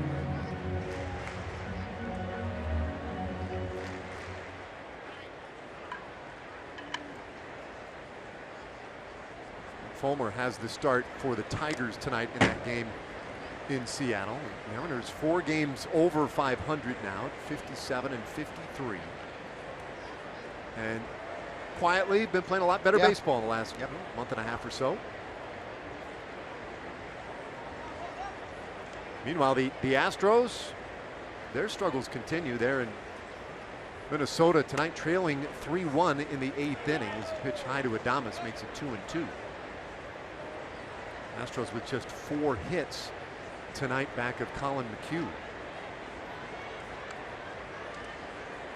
They're beginning a little bit of a fade, and the Astros beginning a stretch of road games that are, I mean, it is a gut buster for them in August. It's like 15 of 17 on the road. Right. Yeah, eventually you have to pay for having all the home games at some point. Just like the Rangers, the last 48 ball games now will have 10 more home games than they will on the road. So that's compensation for this struggle away from Globe Life Park in Arlington. A payoff pitch in there for a strike to Adames. 5th strikeout tonight for Hamels.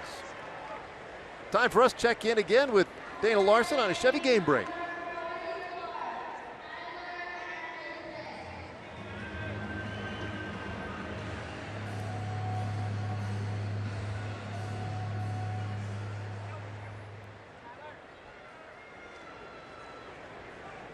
All right, thanks, Dana. 1 out here with the 5th inning. And a strike to Anderson. The Blue Jays and the Tigers tied right now for the 2 wild card spots in the American League. Boston and Seattle right behind. 0-2 now the count on Anderson. Toronto 1 back of the Orioles in the East Division race. But they too are making a move. Well, bouncer this time second base. Odor right there on top of it. And takes care of Anderson. 2 away in the 5th inning.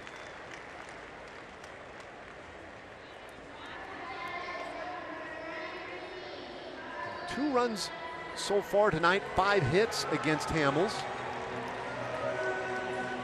If you're a good reader of body language, I think you can discern the frustration at times that Cole has had with his execution. Not quite up to his standards, you know, and making that point. It's still just a 2-0 game, right, but it's not what he expects of himself. And that's how you want your ace to feel. Never be accepting of anything less than perfection. Be satisfied with it, be okay with it, but don't accept it. Yeah, 2-0, you know, a close enough game, and especially when you consider where you're playing. I mean, right. 2-0 here is historically doesn't mean a whole lot. Charlie Blackmon drove in the first run of this game with that base hit in the 3rd inning. Now 2-1 to the Rockies' leadoff man. That said, they've made some changes to this ballpark. They've added a degree of difficulty for hitters out in right field, raising the fence out there to 16.5 feet high, nearly all the way out to center field. 2-2 on Blackmon. Yeah, there you see that extra fencing added this year. And the problem spot is right where the camera's focused at that 375 point. There were a lot of home runs going to that part of the yard in years past. Well, they're not home runs now. They've added about 9 feet of fence there. That's changed the way this ballpark plays. 2-2, and Blackmon will have to get a new bat. We're talking to some Rockies folks today, and a lot of them about that fence. And you hear a lot of anecdotal stuff about balls hit off that fence that would have been home runs. Well, did they end up scoring runs anyway? How has it changed things? They don't really know yet. They won't know really until the season's done, how it really affects the offense in this ballpark. Well, there's only one thing that's really going to affect the offense in this ballpark. That's dig down about 4,000 feet and lower the field. That's an expensive project. 2-2. Yeah. Well, you mentioned earlier you played back in the minor leagues. You played here, but that was at Mile High Stadium, right? Yep. The old Denver Bears, and you played in Boulder. Played Boulder in the Collegiate League, yeah, up there. Played for the Boulder Collegians. There's the line that marks the 5,280 foot level all the way around Coors Field. Bouncer up the middle. Odor to his right has it. Throws across his body, and it pulls Profar off the bag. So Blackman is on with an infield hit.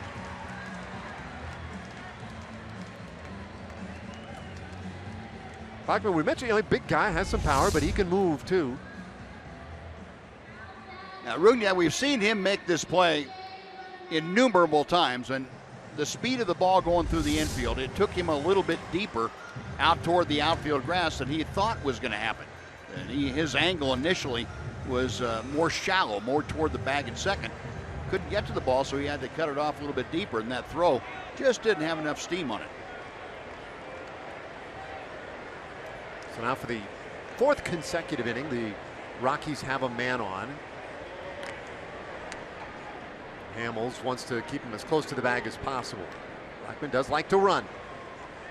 2-0 Rockies lead. Tomorrow we'll wrap this series up in a day game. It's a very short stay here in Denver. Strike in there to LeMahieu.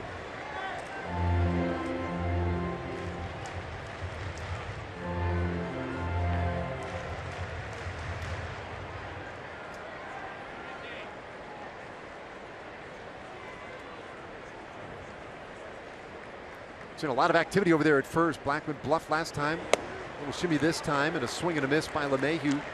Makes the count 0-2.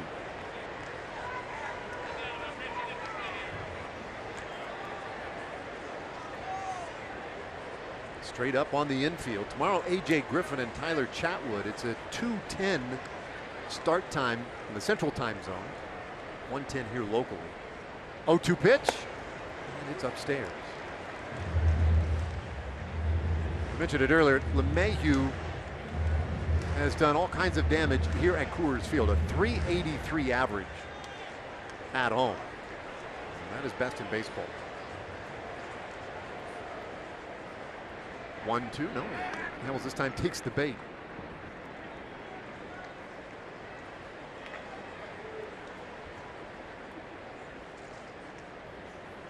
Blackman having a little fun with him over there at first.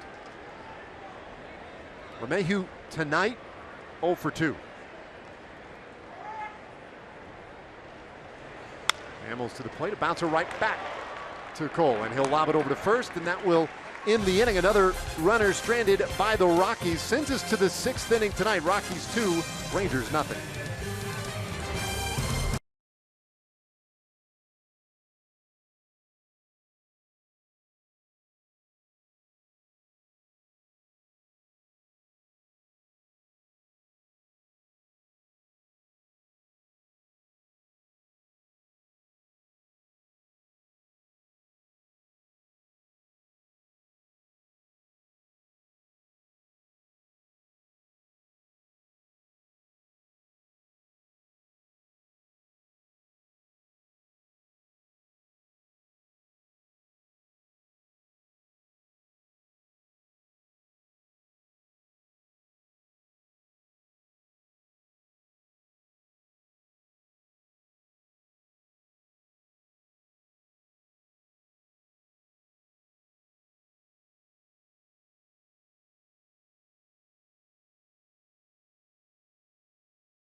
Sonic Slam inning brought to you by Sonic. Tonight's jackpot $200 and dinner for two at a Sonic Drive-In.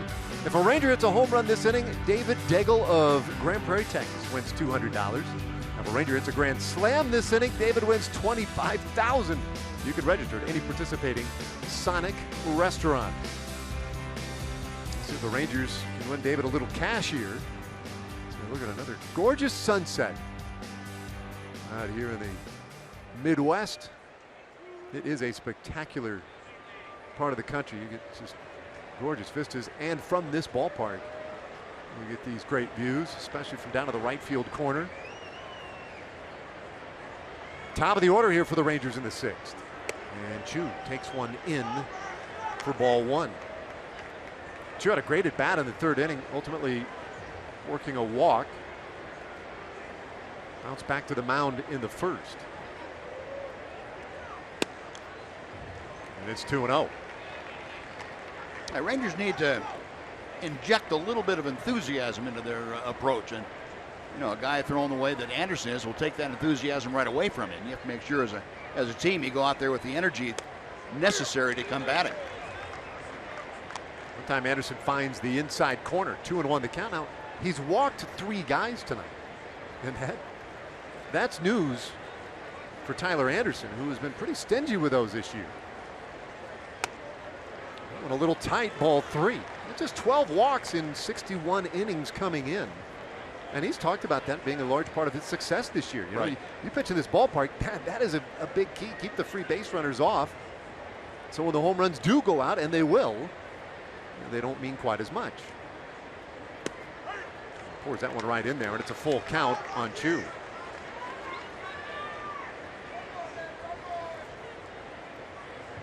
Anderson does not have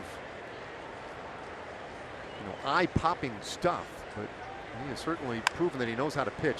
Bouncer over to the left side of the infield. That's going to be a tough play, and in time to get Choo. A very close play at first.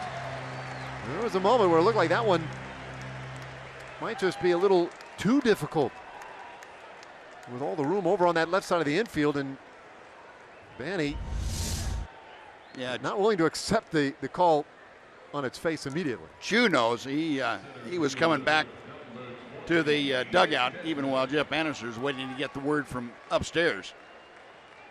Just got him. That was a heck of a play by Arenado. Arenado, who in his first 3 years in the big leagues, 3 Gold Gloves.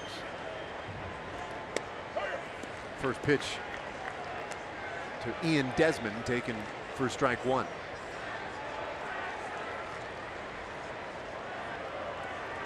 Now Rangers need to get this guy going. Desmond at stretches this season has carried the offense, bounces it right to LeMahieu at second, and there are 2 gone. Lately, his struggles have coincided with this offense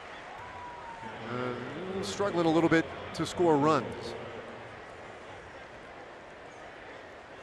A little much to say that as he goes, his offense goes, but there's certainly at least a feeling of that. When he gets hot, boy, they can really put some games together. Here's Lucroy, 0 for 2.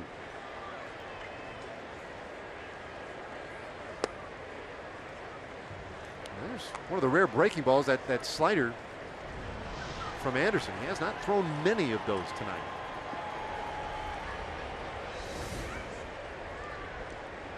Couple of change-ups, couple of fastballs. 1-1 the count. That's a typical circle change. Then his second changeup is almost like the Vulcan split, not quite to that space. I've never quite understood how a guy could throw 2 different changeups. 1-2 the count. I guess he gets a little more downward break on the Vulcan-looking changeup. Did you tweak yours over the years? You found one and stuck with it? Yeah. Field back here on Lucroy, the 1-2 pitch. He swings and hits this one high in the air, but foul and well out of play.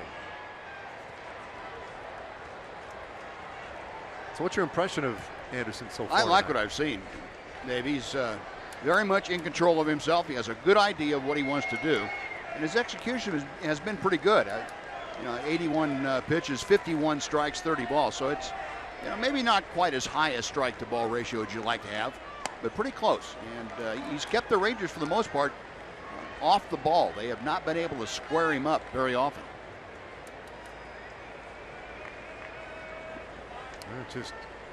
Just the one hit so far tonight, and that was by Rougned Odor in the second inning.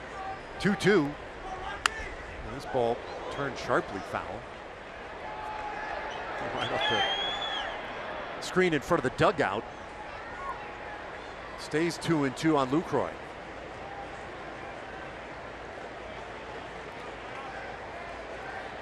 Another great effort behind the plate tonight for Jonathan Lucroy. Hitless in 2 tries at the plate, but he has been the hot bat for the Rangers. Anderson's 2-2. And this ball is popped up back of first. Racing in from right field, Parra, and he'll get there. The inning is over. A 1-2-3. 6th inning for Anderson. We go to the bottom of the 6th. Hamels still battling out there, trailing 2-0.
King and Country will be performing a post-game concert on Sunday, August 28th. Watch the Cleveland Indians take on your Rangers in a 2:05 game, then enjoy the concert after the game. If you'd like tickets or get your field passes for the concert, go to texasrangers.com/concerts. Fellow enjoying a pretty comfy seat here at the ballpark. 2-0 Rockies lead as we go to the bottom of the 6th inning. We'll send the heart of the order. Nolan Arenado, then Gerardo Parra and Mark Reynolds. 3, 4, and 5 hitters against Hamels.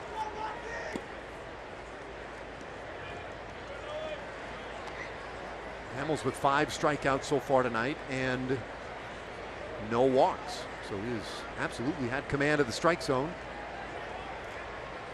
Hamels has been on a really good tear lately. It's a little tapper out in front of the plate, but it just does turn foul.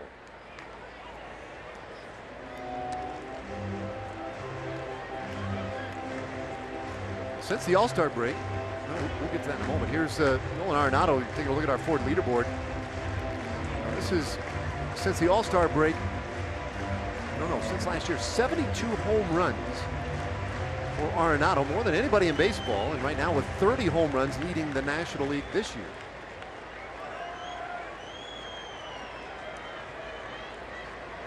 Hit one tonight. That one came back in the 4th inning. 2-1 the count. A very dangerous hitter, and he has become a superstar here in Colorado. 2-1. Hamels gets him to wave mightily at strike 2. You're gonna hurt yourself. Do not try this at home, folks. He's a trained professional. Wow. That's a pretty healthy hack. There was a day where Reggie Jackson was the only guy you'd expect to see that from in a big league game. Now a lot of guys do it.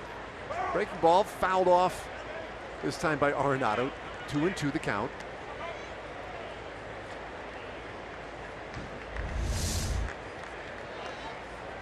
You swing like that, swing that hard, and then you get a breaking ball and you foul it off your front toe. That's payback. Baseball karma.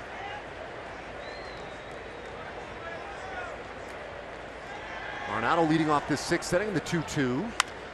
This one poked on the ground to second base. Odor right there. Bobbles for a moment, but plenty of time to get it to first to get Arenado one away. Arenado does not run well. So one out. We'll bring up Parra. He doesn't run well, especially as after he fouled the ball right up his big toe. He took a little while to get going. Good job by Rugda, though, to understand the situation and make a sure play. One gone. Now Hamels working into the sixth inning. I mentioned he was on a run in his first 3 starts since the All-Star break, or 4 starts. A 3-1 record and a 1.59 ERA. He was not happy with that pitch. 1-0 on Parra. There have been times tonight where he's expressed frustration or shown frustration with himself. But he has battled here tonight to keep it just a 2-0 game.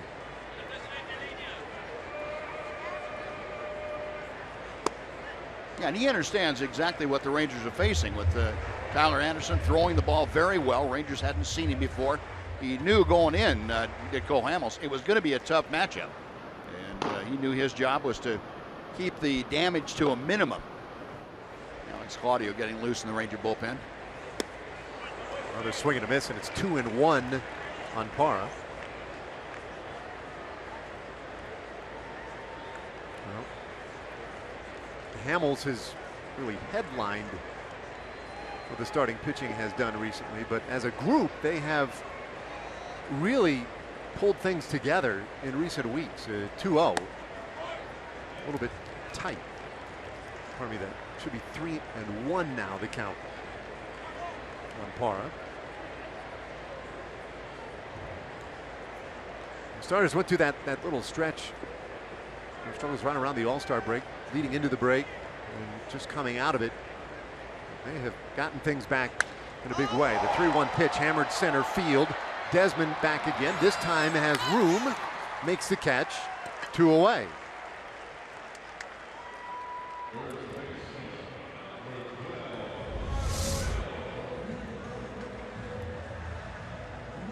Gerardo Parra getting the ball down, out over the plate, and that's pretty close to his best bulk. About 405 feet from home plate. May have a little more than that. Just shy of that 415 mark, but he got that on the good part of the bat. And a pretty healthy swing off, but couldn't get it out. Here's Mark Reynolds. Did he go? Yes. Got it first. Mike Estabrook said absolutely.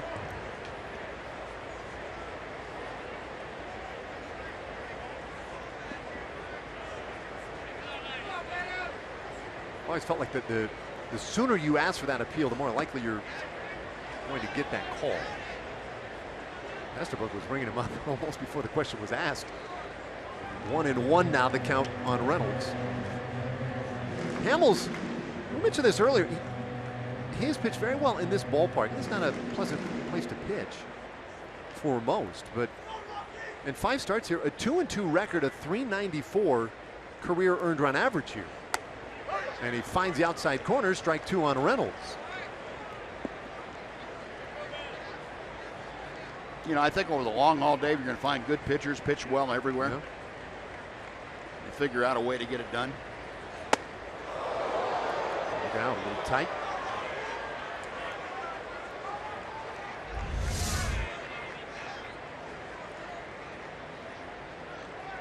Of course, more or less over the plate, though. He's just kind of leaning over a little. Here's a 2-2. That's one in. Well, the amount of quality starts that Hamels has been able to produce in this ballpark, only matched by 2 other pitchers in the history of this ballpark. Dan Herron and Ian Kennedy, the only others who have been able to amass at least 5 quality starts here as an opposing pitcher. And that probably speaks a whole lot more to this ballpark than it does anything else.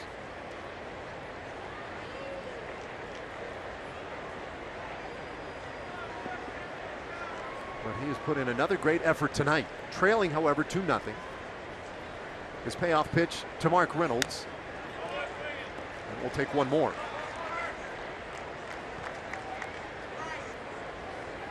Up over 100 pitches now.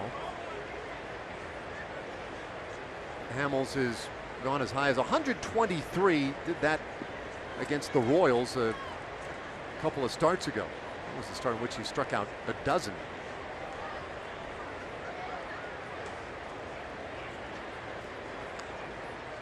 Nobody on base. Hamels and Lucroy going back and forth trying to get straight on the signs. Now he has one to his liking, the 3-2. And it's fouled off again.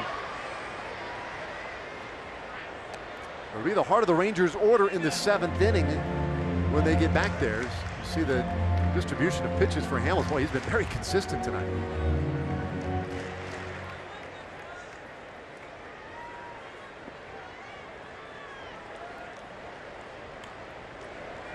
Another payoff from the left-hander.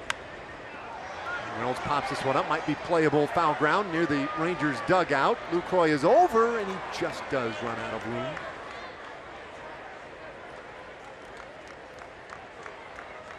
As we mentioned before, not a whole lot of foul territory here. This is very much a hitter's ballpark from that standpoint. Lucroy needed an extra 6 feet to be able to corral that one.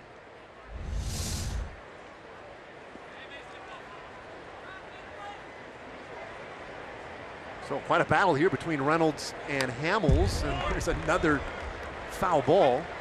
And this will be the 10th pitch of the at-bat for Hamels.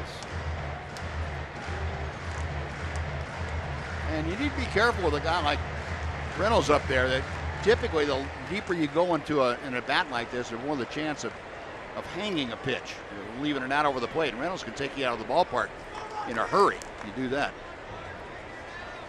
Reynolds, a guy who several years ago, 44 home runs for the Diamondbacks. Power has always been really his calling card, that and strikeouts. The 3-2 pitch again, and that just missed.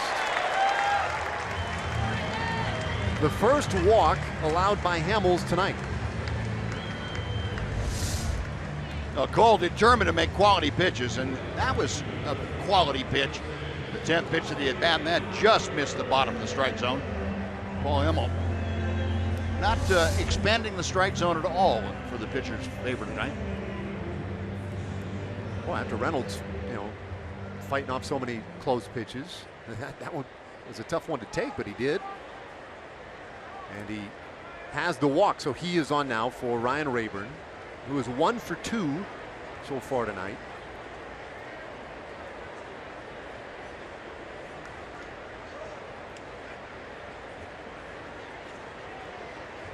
Rayburn getting the start in left field. And they do have a assortment of outfielders they can use. The throw down to second late as Reynolds got another good jump. That's a second stolen base in this game for the Rockies. They have been running.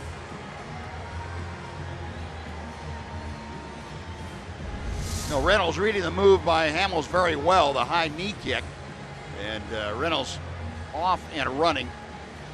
If the throw had been on the first base side of the bag, maybe it would have taken a throw from Jonathan Lucroy right down on the bag to make that a close play. We'll see for Reynolds, it's first of the year.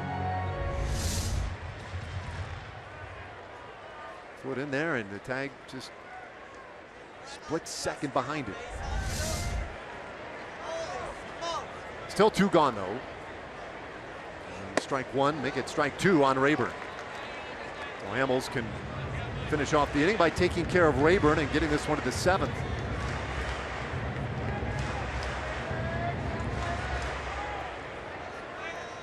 like to do it, perhaps with his 6th strikeout of the night. Rockies with a run in the 3rd and a run in the 4th. The 4th was a home run by Arenado. 0-2 pitch. Rayburn spoils a good one.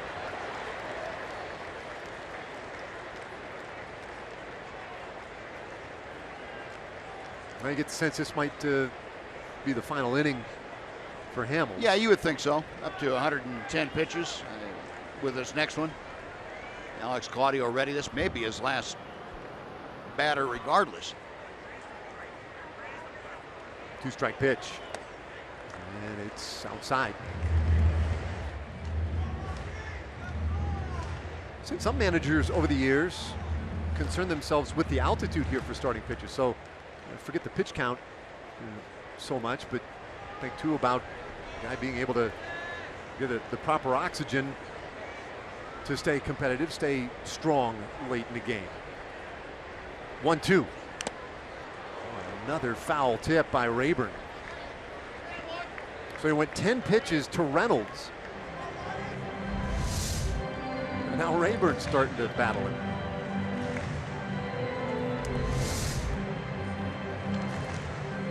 See 111 pitches for the night for Cole Hamels. Well, this will be number 29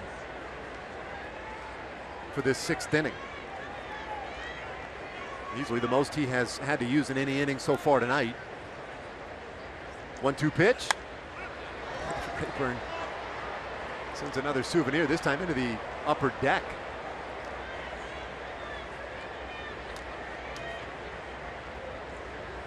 Rockies, as you might guess, have a lot more success here at home than they do on the road. That's been the story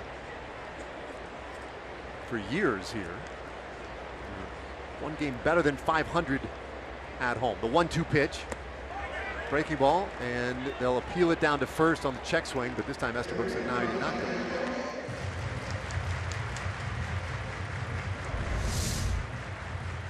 You have a look at what Mike Estabrook was looking at. It looked like he kept the barrel of the bat back, had it under control.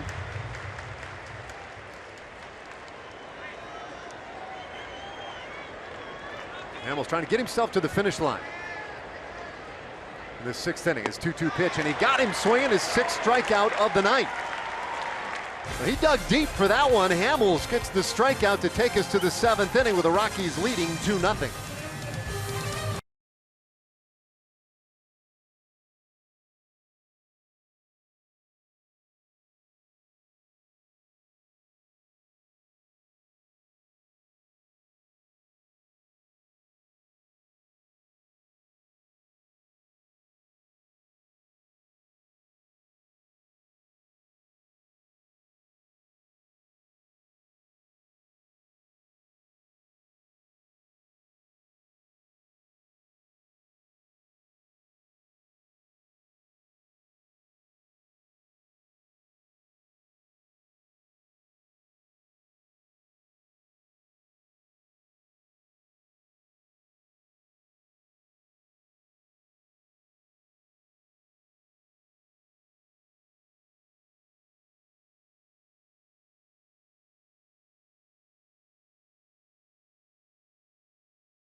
All right, time for the Ford game summary. Let's get you caught up. 3rd inning, and that's Charlie Blackmon with the RBI single up the middle to score Christian Adames, and it was 1-0 Rockies. Next inning, leading off the inning, Nolan Arenado, the National League's leading home run hitter.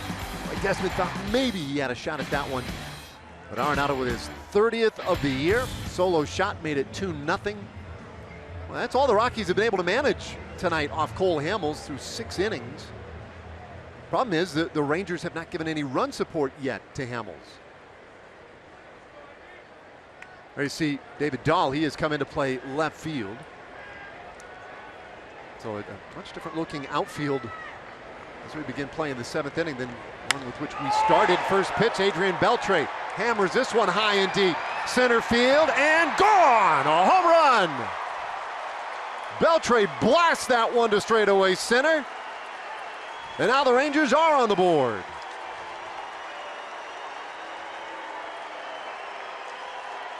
Well, Beltre has just dominated this ballpark in his career. And a little exclamation point right there.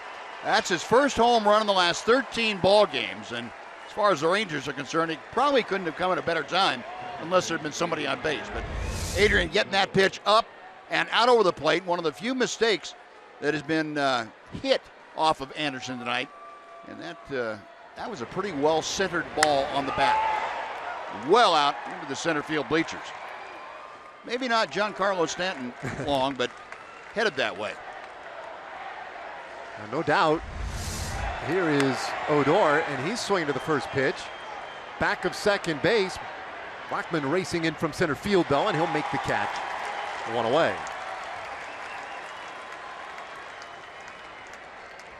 Yeah, I think I just read his lips. I hit that ball. Yeah. Yes, you did.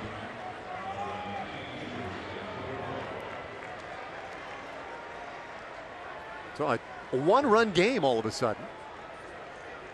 And you know, in this ballpark, that is often the case. You gotta stick around,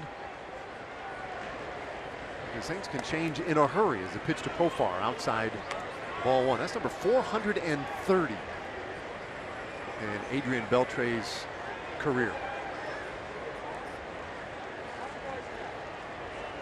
Profar 0 for 2 tonight. And he'll take ball 2 from Anderson.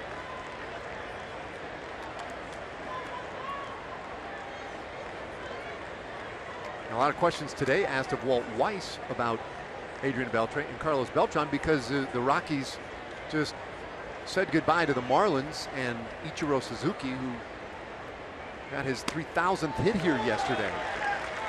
Fans in Denver treated to a little history this last weekend, and the point was brought up today to Weiss. Well, fans here now looking at the next couple who are likely to hit that 3,000 hit mark in the very near future. And Beltre continuing to close in on that mark. Rockies will likely get to next year. 2-2 on Profar. You know, the all-time list.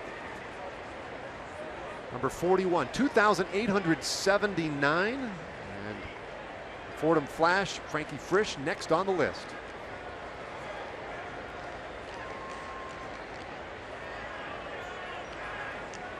Two. Profar spoils one.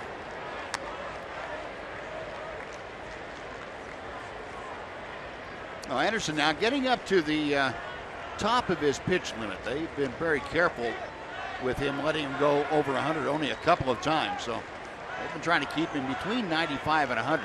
And at 91, 92 at this pitch. Well, and he gets Profar looking for the second out of the inning. Do have some activity out of that Rockies bullpen, so nearing the end for both starters tonight. But that's a beauty of a pitch right there to get Profar. Not much you can do with that.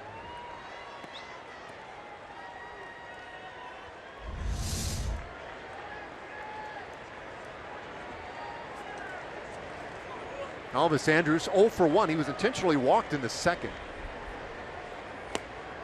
Elvis has done big-time damage against left-handed pitching this year. 6th in the American League with a .345 average against lefties.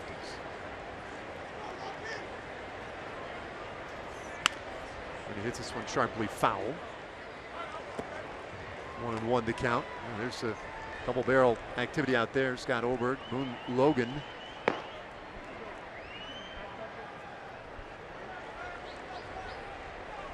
So the Rockies getting to that point where they are going to have to consider Their next move, a little broken bat roller third base. Arenado with the charge, took an extra step, throws to first to get Andrewson in the inning. But the Rangers are on the board. Adrian Beltre with a smash to center makes it a one-run game. 7th inning stretch in Denver.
Makes it a 2-1 game. Fans attending the game on Sunday, August 14th, well, you'll be treated to an Adrian Beltre removable helmet bobblehead, courtesy of Nitto Tire. Be one of the first 15,000 fans to the Tigers-Rangers game. Collect this one-of-a-kind bobblehead. You find your tickets now at TexasRangers.com. And remember, remove Beltre's helmet at your own risk. Indeed, he doesn't like that.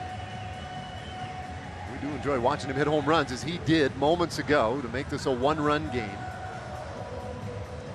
And now Alex Claudio is come on to pitch in this 7th inning for the Rangers. Yeah, we haven't seen Alex in 9 days. 21st appearance of the year. Good ERA, 3.04. The league hitting under 300 against him. And Claudio last worked against the Kansas City Royals back on the 29th of July. Worked a third of an inning there. And he'll be asked to work through this 7th inning, bottom third of the Rockies order. Slings one right in there for a strike to Nick Hundley. Hundley 0 for 2 tonight. Hundley, Adames, and the pitcher's spot. A little bit in that time. So 1-1 to count. It's a one-run game. There's a big swing and a miss. A great changeup by Claudio. Yeah, good job tonight too by Cole Hamels, Davey. 6 innings and just the 2 runs on 6 hits without his best stuff. His stuff was okay, but it didn't look real comfortable with the release points all the time, and that's going to happen. Yeah, very rare for a pitcher to go out there with his best stuff more than 2 or 3 times out of 6 or 7. So Cole knew how to pitch with this stuff tonight, and he did a very good job of limiting the damage to just 2 runs. He kept his team in it. Another very quality start. Claudio trying to keep it a 1-run game. This is 2-2 pitch on the way to Hundley. Got him swinging. A strikeout starts the 7th. One away as Christian Adames makes his way to the plate, and we send it back to the studios. Another Chevy game break with Dana Larson.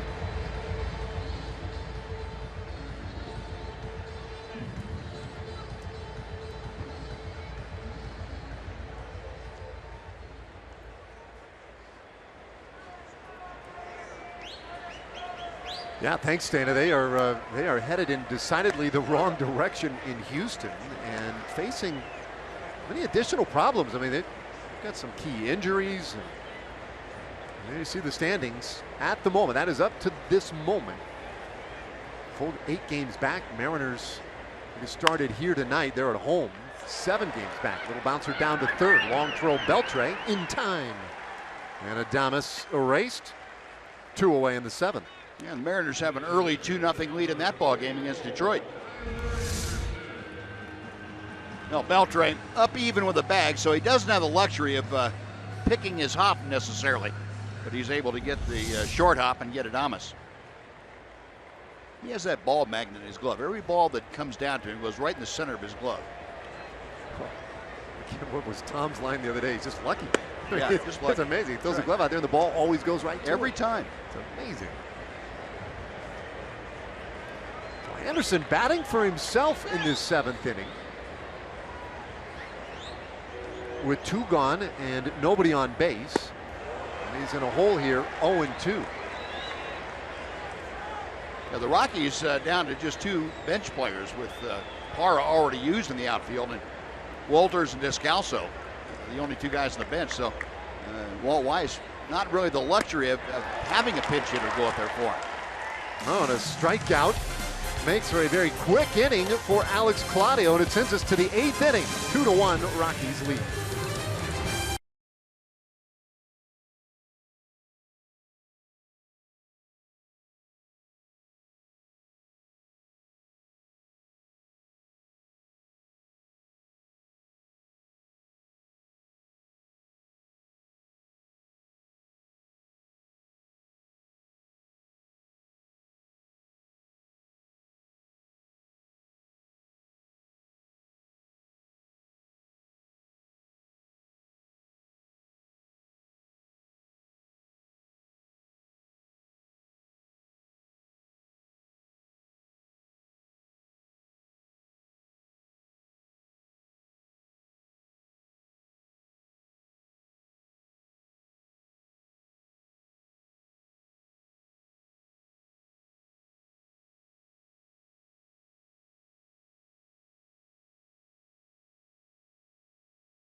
Closer to the Rockies here at Coors Field in Denver, Colorado, and you're saying there's a chance. You bet there is. When the guys just raced into the dugout, they were all saying, come on, we got this, we got this. They're feeling pretty good as they have another chance. Tomorrow they'll get another chance, of course. Game 2 of this series, and then there will be another one in Arlington. Ian Desmond, 18 RBI in 22 career games here. It'd be nice to see him get one, and it'd be nice to slow Arenado down, who has one of those 6 tonight. AT&T high-speed internet reminds us to remind you that the game tomorrow is at 1:30 local time. That's when Rangers Lives gets you started for game 2 of 4 in a row between the Rangers and the Rockies, guys.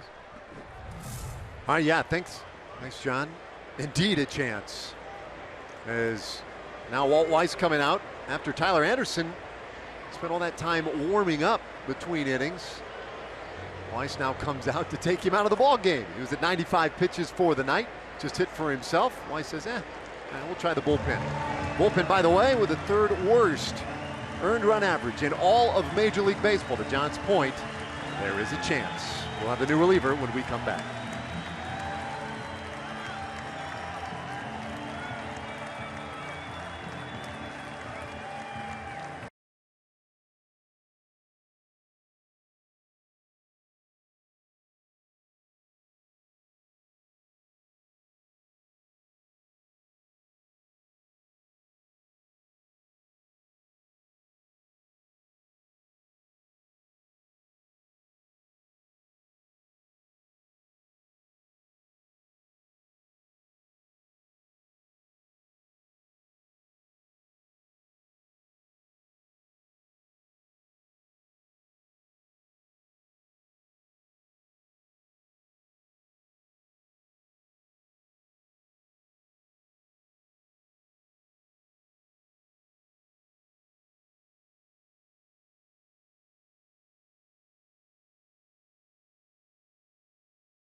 Premium, the #1 live streaming sports service, delivers everything you've come to expect and more. Watch every out-of-game market game live in HD on over 400 supported devices.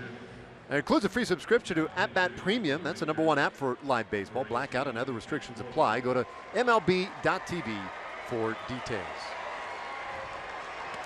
All right, Adam Ottavino is come on in relief for the Rockies, and he has been pretty good. Yeah, he's not giving up a thing in 25 and a third innings going back to last year. He has been very, very impressive. He'll face the pinch hitter for the pinch hitter, Mitch Moreland. Now Moreland pinch hitting for Ryan Rua, who was announced. Moreland, then DeShields, and then Shin-Soo Choo.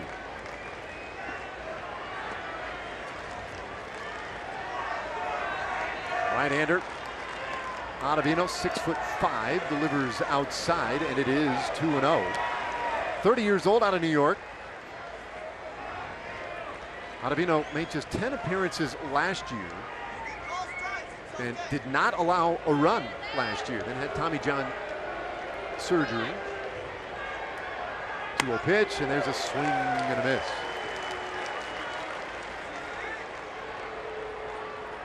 Tommy John surgery in May of last year, but he's made it back already, continues to pitch well. You're right down to it, this long scoreless streak, it's been years since he has allowed a run. This one inside, and it's 3-1. The last run he gave up was in 2014. He didn't give up a ton then either.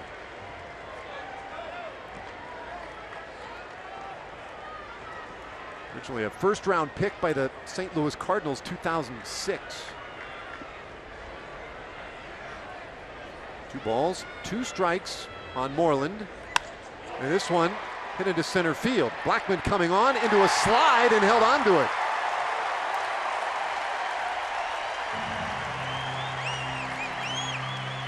Moreland retired. And that's how we begin the bottom of the 8th inning. Yeah, Mitch just hit that ball too solidly. It stayed up for Blackmon. He got a good jump on it coming in, read this ball well. And that's where the depth of the outfield almost came into play. Blackmon forced to play deep with Moreland, considering his power. But that ball just hung up too long for Mitch's own good. So now to Shields. Well, pardon me, Carlos Beltran, who will hit for him. Well, Beltran, who pinch hit yesterday, came up in a big spot.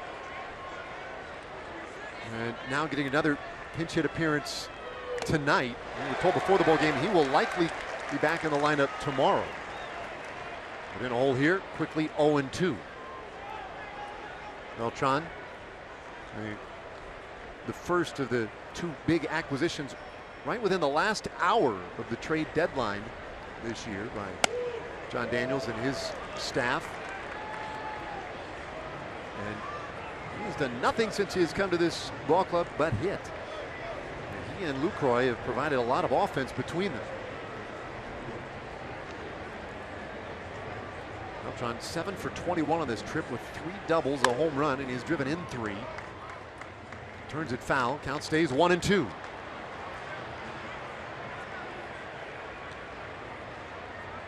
Boy, he had 4 or 5 of the best at bats you're ever going to see down in Houston before he hurt himself sliding into home. He hit balls right up the middle of the diamond, left center field to right center field, driving in big runs. And well, what a great looking swing he still has. Amazing. 39 years old and takes this one in the dirt. 2-2 the count. And still just he came up with, 5-tool guy. When he came up in 1998 with the Kansas City Royals, it was just a dazzling prospect. Fulfilled all the promise in his career. Another guy closing in on 3,000 career hits. 2-2 from Ottavino. Way in. Look out. It's a full count.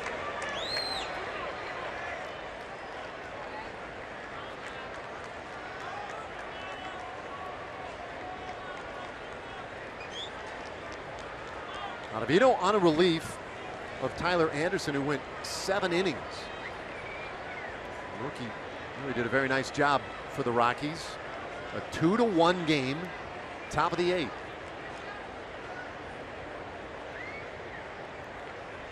That one way outside, and Beltran down to first base with the tying run in his back pocket.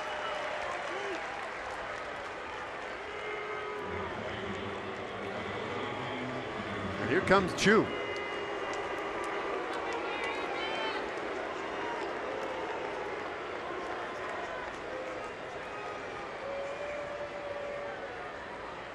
So Beltran with a walk. With one out, Chu 0 for 2 with a walk tonight.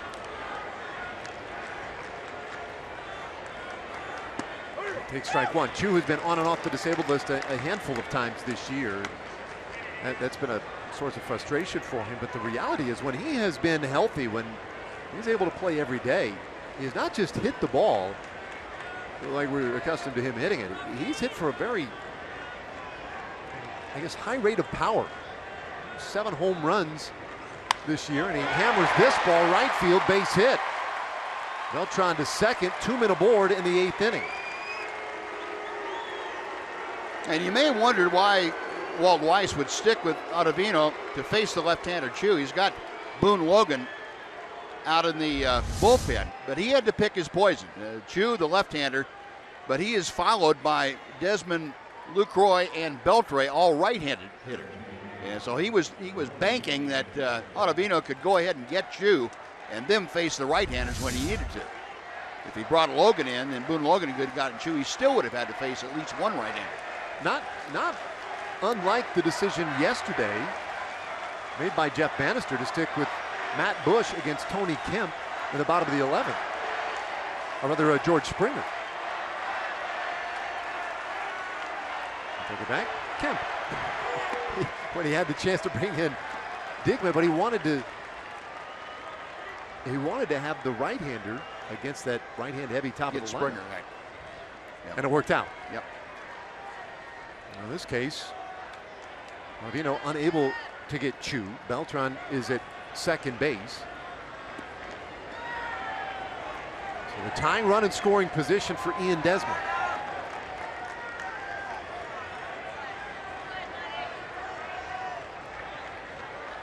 Infield pulled in a little bit, hoping for a ground ball and a potential double play. Strike in there to Desmond makes it 1-1. Well, we always work on this 7th inning and later for Ian Desmond. He is one of the best hitters in the game.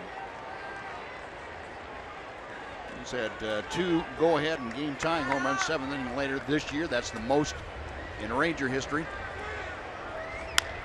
Bounces this one toward third. Backing up for it is Arenado, the second one, but the relay to first not in time. Arenado had to take a step back, and that cost him the chance for the double play. Well, Desmond beats it out. Rangers have runners on the corners with 2 out in the 8th. Now, the ball just not hit sharply enough, that second bounce. Arenado knew that he was not going to be able to charge it and get anything but a tougher short hop. He chose to back it up and take the sure out at second. Now Beltran, just 90 feet away. And he gets Jonathan Lucroy to the plate, extending the inning just to one additional batter. Can be such a huge play, because this is the guy you really like to see up in this spot if you're the Rangers.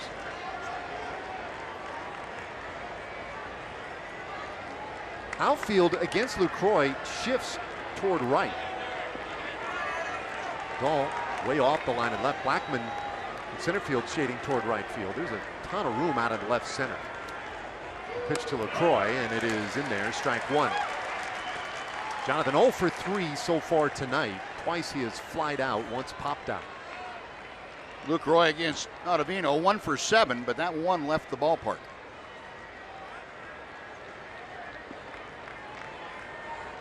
Big right-hander Ottavino delivers the 1-strike pitch, and that one off the handle, foul.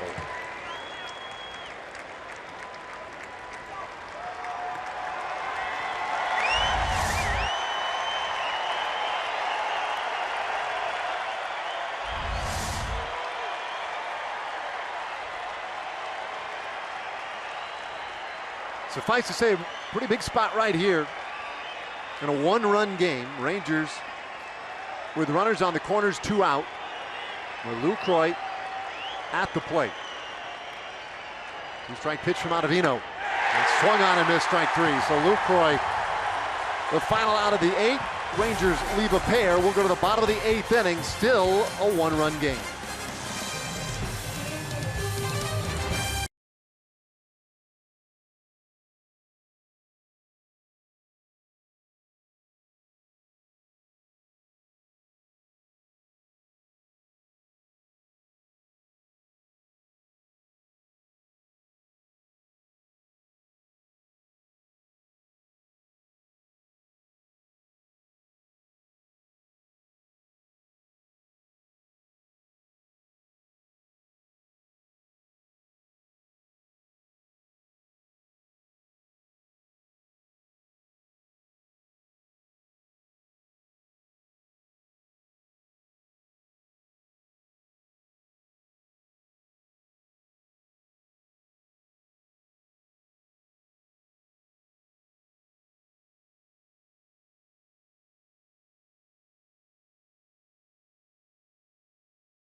Texas Rangers baseball on Fox Sports Southwest is brought to you by Southwest Airlines. Transparency, low fares, nothing to hide. By AT&T high-speed internet. Get a deal worth talking about. Get high-speed internet from AT&T. By your Texas Ford dealers. Visit your local Texas Ford dealer today during the Ford Freedom Sales event and see why Ford is the best in Texas. 2-1 Rockies lead as we go to the bottom of the 8th inning, and a handful of changes. Most notable, Keone Kela has come on to pitch. He'll face the top of the Rockies order in this 8th inning. Charlie Blackmon 2 for 3, and he takes some high heat for ball 1. Yeah, we saw Keone on Saturday down in Houston. His 18th appearance of the year. That ERA on the drop. He was down to 4.96. League hitting just 172 against the fireballing right-hander. Another fastball fouled off this time, and it's 1-1 on Blackmon. Mitch Moreland stays in the game at first base, and that displaces Jurickson Profar. He's now in left.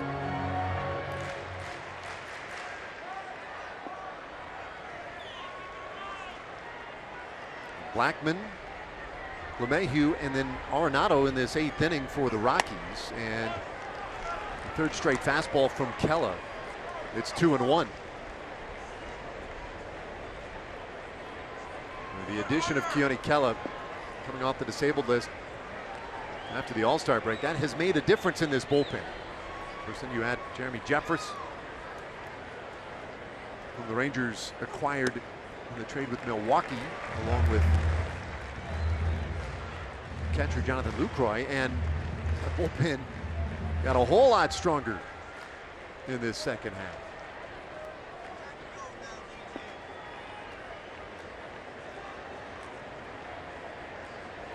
Blackman's been a tough out tonight. Kela's 3-1, and he misses. Blackman is on with a leadoff walk.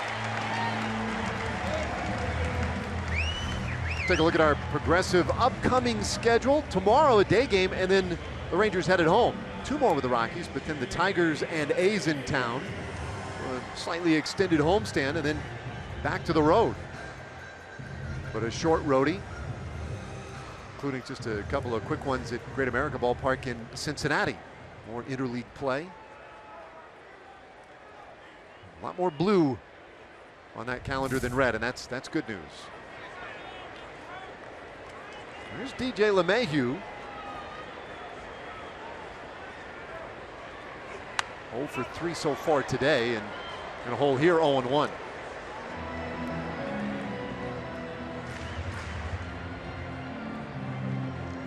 Brought that average all the way down to 326.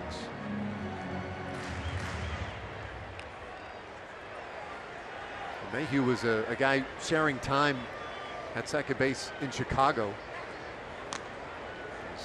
Kella checks in with Blackmon. And one of those guys you could certainly see when he was with the Cubs that there was room for him to be an everyday player, and certainly the Rockies have given him that opportunity, and he has flourished here.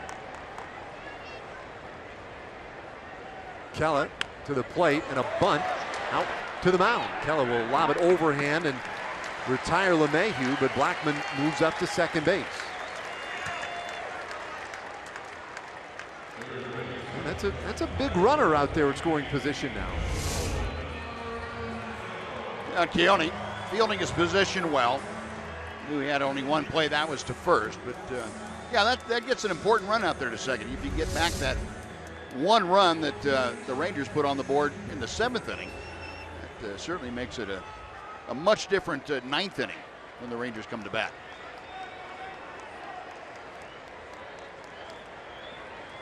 Also does open first base with Arenado coming up. Arenado 1 for 3 with that home run, his 30th of the year. Also picked up his 88th RBI with that home run. Both those numbers lead the National League.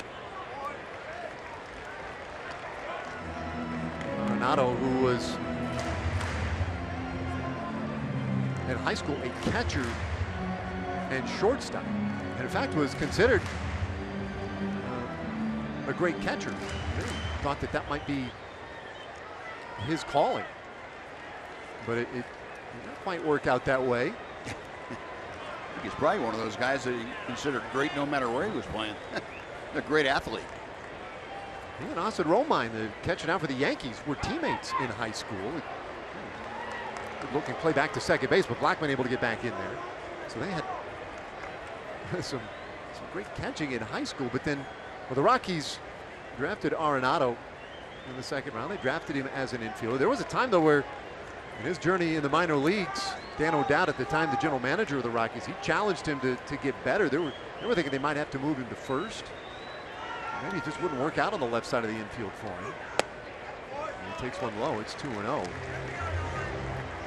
And then he said, working out with Troy Tulowitzki one offseason, and Tulowitzki helped him immeasurably, mechanically, on his defense. And lo and behold, in his first 3 years in the big leagues, 3 Gold Gloves at third base. He's become a fantastic defender on the infield. To say nothing of his hitting, it's now 3-0. Which Kella does not have to pitch to him here. Not that you want to put extra runners on, you certainly do not, but he is a guy who can add some offense in a hurry with one swing.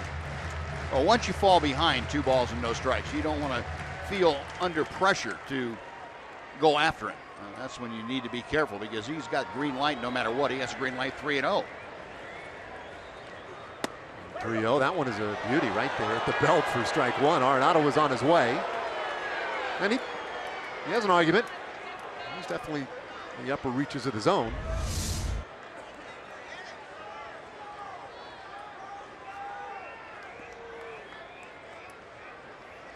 So 3-1 the count now. The dangerous right-handed slugger.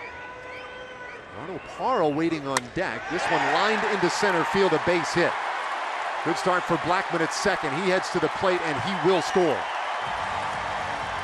And that's a big insurance run for the Rockies. Arenado drives in Blackmon and makes it a 3-1 Rockies lead. Arenado very much a run producer, and even though that pitch is in a pretty good location, 3-1, Arenado's looking for something to hit. And he's going to expand that strike zone a little bit. He only got that ball in a fairly good spot, but well, it has to be almost a perfect pitch to get Arenado when he's hitting in a hitter's count. So now back to a 2-run lead for the Rockies. But the work not done for Keller. He's got to take care of Parra here. Parra 1 for 3. And the last at bat in the 6th inning, he hit a ball right out near the fence in center field, 415 feet away. He's had some good swings tonight. And he'll bounce one foul for strike 1. Now, Rangers could certainly use a double play right here. Get out of this inning, get themselves a shot in the ninth. In the ninth, it'll be Beltre, Odor, and Profar due.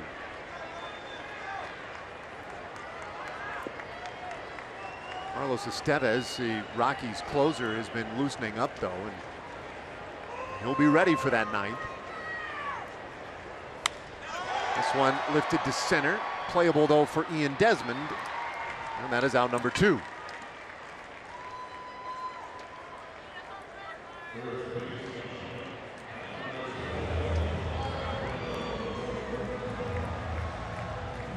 Now Mark Reynolds, a walk, otherwise 0 for 2 so far tonight.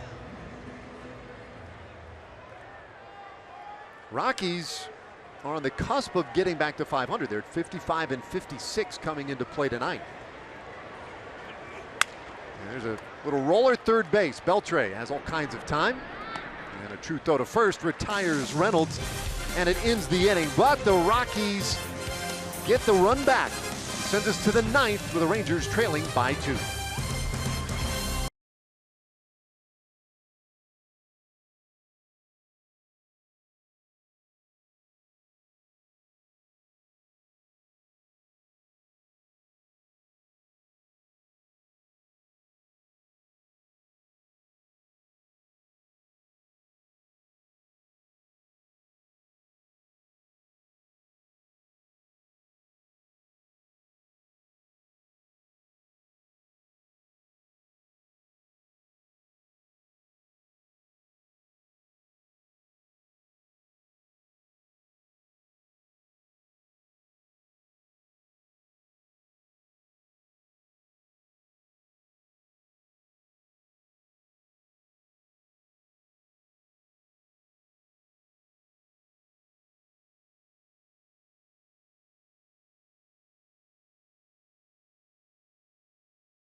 And there you see him, Carlos Estevez, and he is a hard-throwing rookie right-hander. Yeah, his 44th appearance of the year. Last time out didn't go very well for him against Miami.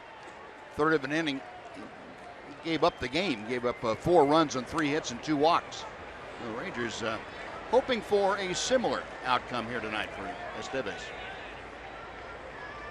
He'll begin with Adrian Beltre in this 9th inning. Beltre homered in the 7th. In fact, our high-speed replay by AT&T. There it is. Number 430 in the career of Adrian Beltre, and he just blasted that thing to center field. Hits this one up the middle, and it's a base hit. So that will get the tying run to the plate in the 9th inning.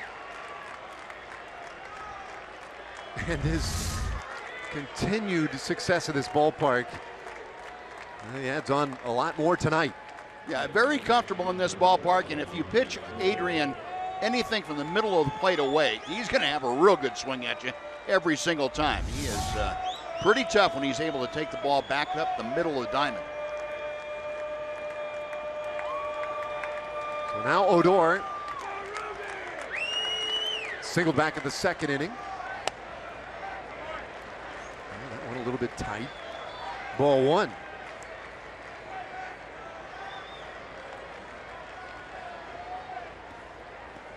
The Rangers have not cobbled together too many innings in which they have really threatened. In this ballpark, it does not matter. A bouncer first base, diving, stopped by Reynolds, and they'll go ahead and get the out at second base. That's a heck of a defensive play by Mark Reynolds to smother that one.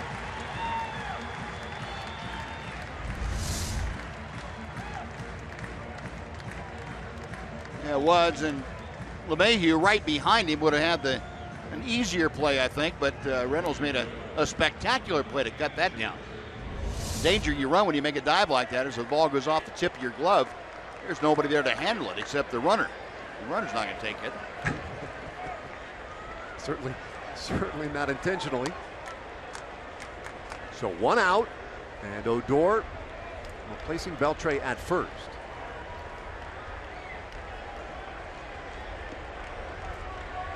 Profar, of course, he had the big hit yesterday in the 8th inning, a 2-run double in the 8th yesterday. Takes ball 1. 0 for 3 so far tonight with a couple of strikeouts.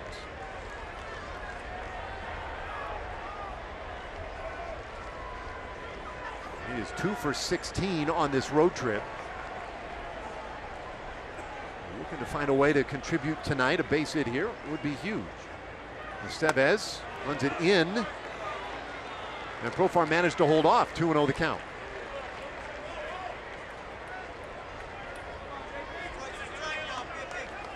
Tyler Anderson had the start for the Rockies today with 7 strong, gave up just the 1 run and 2 hits.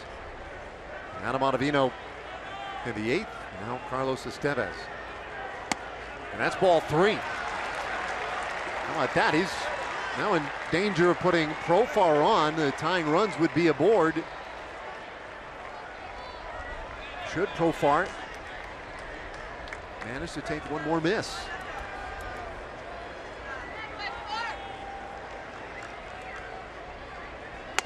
And there it is, ball 4. So Profar aboard. Tying runs on base in the 9th inning. Well, if you get a young pitcher like Estevez and he gets a little bit wild, give him a chance to get wilder. Don't go up and help him out. That's the worst thing you can do in a situation like this. Go ahead and see if he's going to go ahead and walk the bases full. Walt Weiss has seen him do it a little bit before, and that probably is what's troubling him right now. Hey, Boone Logan back up again in that bullpen. And Boone Logan looking down toward Mitch Moreland, who hits after Andrus. It's just kind of a backup. So 2 men on for Andrus. Elvis has been one of the best with runners in scoring position. .363 average this year. Estevez from the stretch.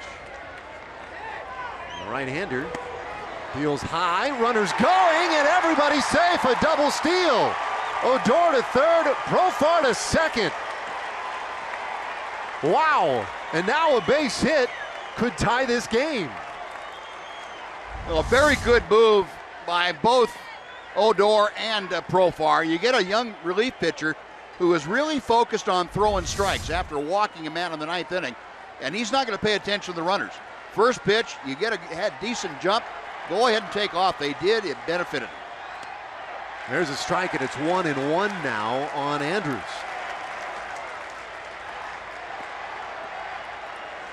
Now, some of the locals here might be getting a little squirmy. so many games over the years in this ballpark. You come down to the 9th inning of the 1-1. Very high. 2-1 to Andrews. Estevez reaching back for a little more there at 99. But the command lacking in this 9th inning. Here's a 2-1. And a bouncer up the middle, base hit. Odor is in, here comes Profar, and this game is tied up. Elvis Andrus does it again.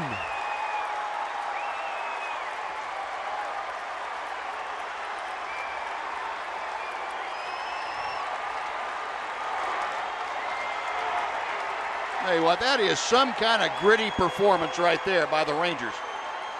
Having a great starting job thrown at you tonight. Not being able to get anything going for 8 innings, and all of a sudden you get an opening in the 9th and you take advantage and come back and at least tie the game, if not go ahead. A very quality at bat from Elvis Andrus. He had seen what Estevez was featuring, got a pretty good read on what the velocity looked like to him, and he took it right back through the middle for the 2-run single. So the Rangers strike for 2 on the Andrus base hit.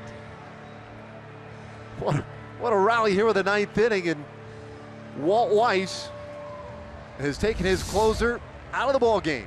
Boone Logan coming on to pitch. We'll be back in a moment.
Has tied this game. He is aboard for Mitch Moreland as Boone Logan, the new pitcher in the ball game for the Rockies. 9th inning, 3-3 our score. And strike 1 to Moreland. And Mitch Moreland has a little history against Boone Logan. Mitch is 2 for 4 against the southpaw with a home run. Boone Logan, his 49th appearance of the year, an off-used southpaw, league hitting just 147 against him. As I mentioned, Mitch has seen him before, and he has done some good things against him. Well, they have a shift on the infield for Moreland. That one in the dirt. Good pick by Hundley. Profar moments ago scoring that tying run. Didn't need to, but it's kind of fun.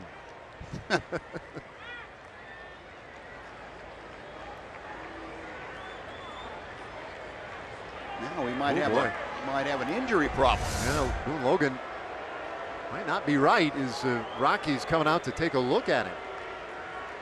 He has pitched in now 564 games in the big leagues. A San Antonio native. Trying to convince everybody he's okay. And apparently does so.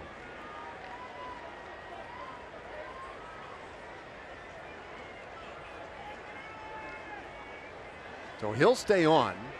1-1, the count to Moreland.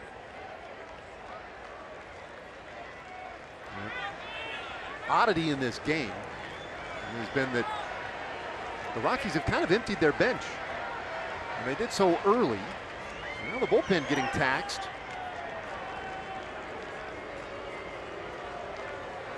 Rangers didn't score until the 7th inning. Beltre with a solo home run, and then in this 9th against the hard-throwing closer Carlos Estevez,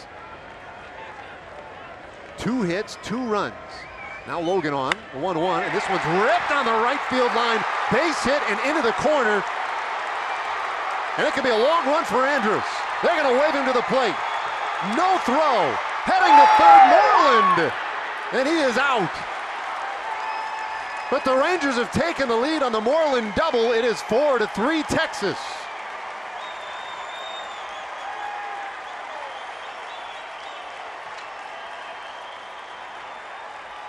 I did mention Mitch Moreland had been 2 for 4 against Boone Logan.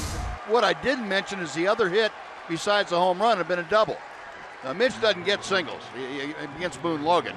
His second double, and he got a pitch that hung up, looked like a breaking ball from Logan, and Mitch just hit a bullet down in that corner. And Elvis smoking it around the bases, the go-ahead run, and Rangers making a 3-run comeback 9th inning. And it is a long way down into that right field corner. Andrus scoring from first. And now the pitch to Nomar Mazara. Mazara as a pinch hitter in this 9th inning. The Rangers cleaning out their bench as well. 4-3 Texas in the 9th.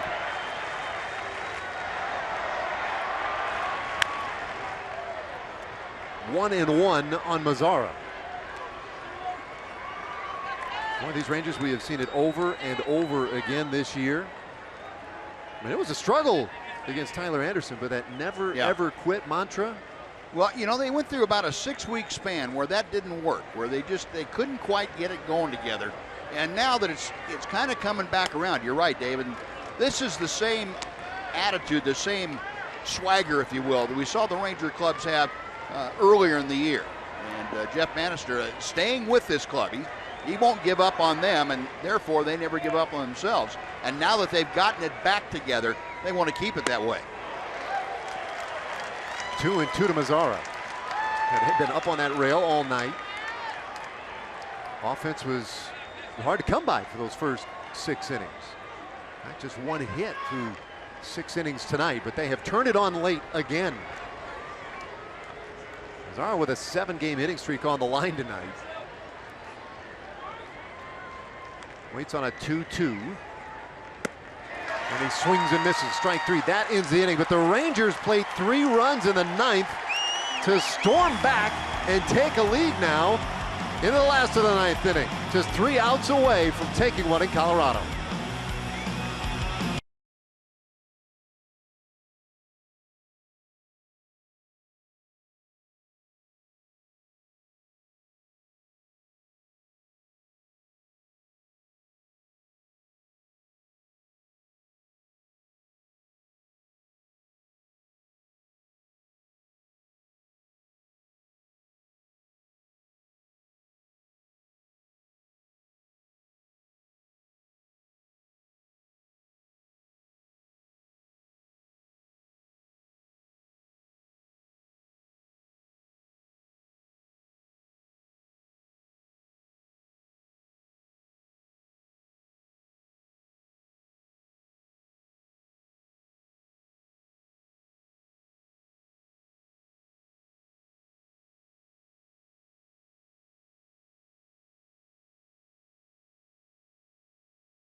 Bruce delivering a 2-run single and then scoring from first on the double by Mitch Moreland. And they storm back from behind. 3 runs in the 9th inning to take a 4-3 lead here into the last of the 9th.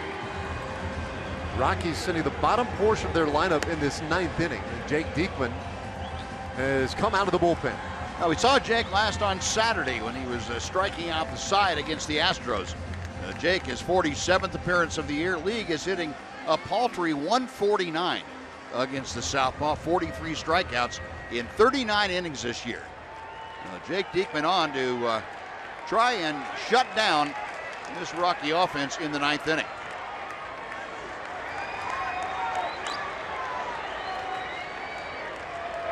We're mentioning that there have been some changes to this ballpark, and that anecdotally there have been some things they've noticed. Statistically, they can't really identify all of them. One of the things they've talked about are those classic come-from-behind wins that the Rockies have produced so many years here, where they might be down by 6 runs going into the 8th inning, and then suddenly they score 3 in the 8th and maybe 4 in the 9th, and all of a sudden they've won another ball game. And I feel like that has been lacking this year. So next pitch, a bouncing ball up the middle. And Dahl is on to start the 9th inning. Get the lead man on. Dahl got a breaking ball that wasn't a terrible pitch. Down a bit, he hit it right off the end of the bat, but got it up the middle for the leadoff single. So Dahl now in 14 big league games, has hits in all of them. He came in late as a defensive replacement in this one. That single, a big one to start the bottom of the 9th. Here's Nick Hundley. He's showing bunt and fouls it off for strike 1.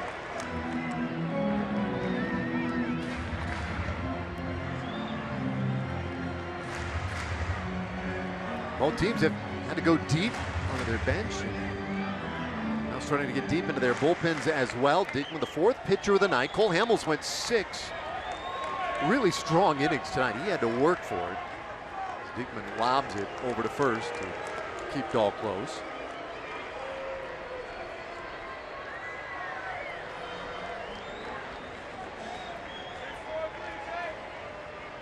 The Rockies have been very aggressive on the bases tonight.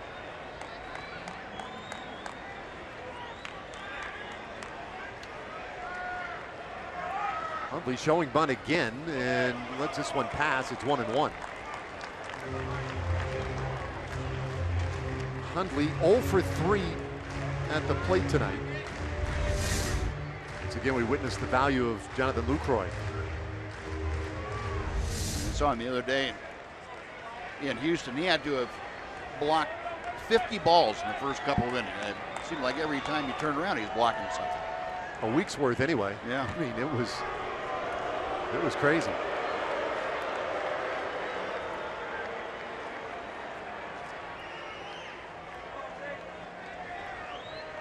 Hundley has only had 1 sacrifice this year. And he's trying to again, and he takes a strike. The count 1-2.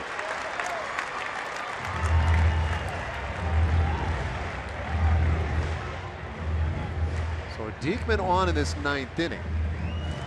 Jeffress has picked up a baseball and going to loosen up in the bullpen as well. This is the part of the game where a sacrifice bunt, I'm not sure I agree with that, down toward the bottom of your order. I think you might be better off just having Hundley go ahead and take a swing at it. You've got the number 8 and 9 hitters, or the pitcher spot, coming up after that. Even if you sacrifice him to second, your chance of him scoring are maybe not any better than what would be if you expect Hundley to be scoring. 1-2. And he stays alive. Well, statistically, that has always been the case. And on the bench, all that Weiss has remaining is Tony Walters, backup catcher, and Daniel Descalso. Yeah, all you have left-handed hitters on the bench. And with Diekman out there, he's going to nullify that. But it's one thing if you're toward the top of the order and you have some speed on the base paths. That's a whole different deal. Better hitters coming up. And there's strike 3 call. That one right down the middle, and Hundley was frozen. One away in the 9th inning. Well, 98 at the bottom of the strike zone will do that to you. Possibly didn't see it.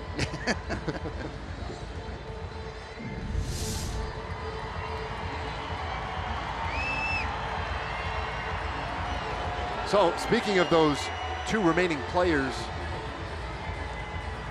on the bench, Descalso has come out into the on-deck circle.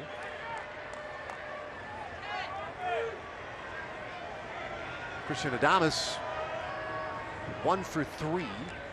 And he hits this one up the middle, could be 2. Odor, quick shovel to second. The relay from Andrews, in time, double play.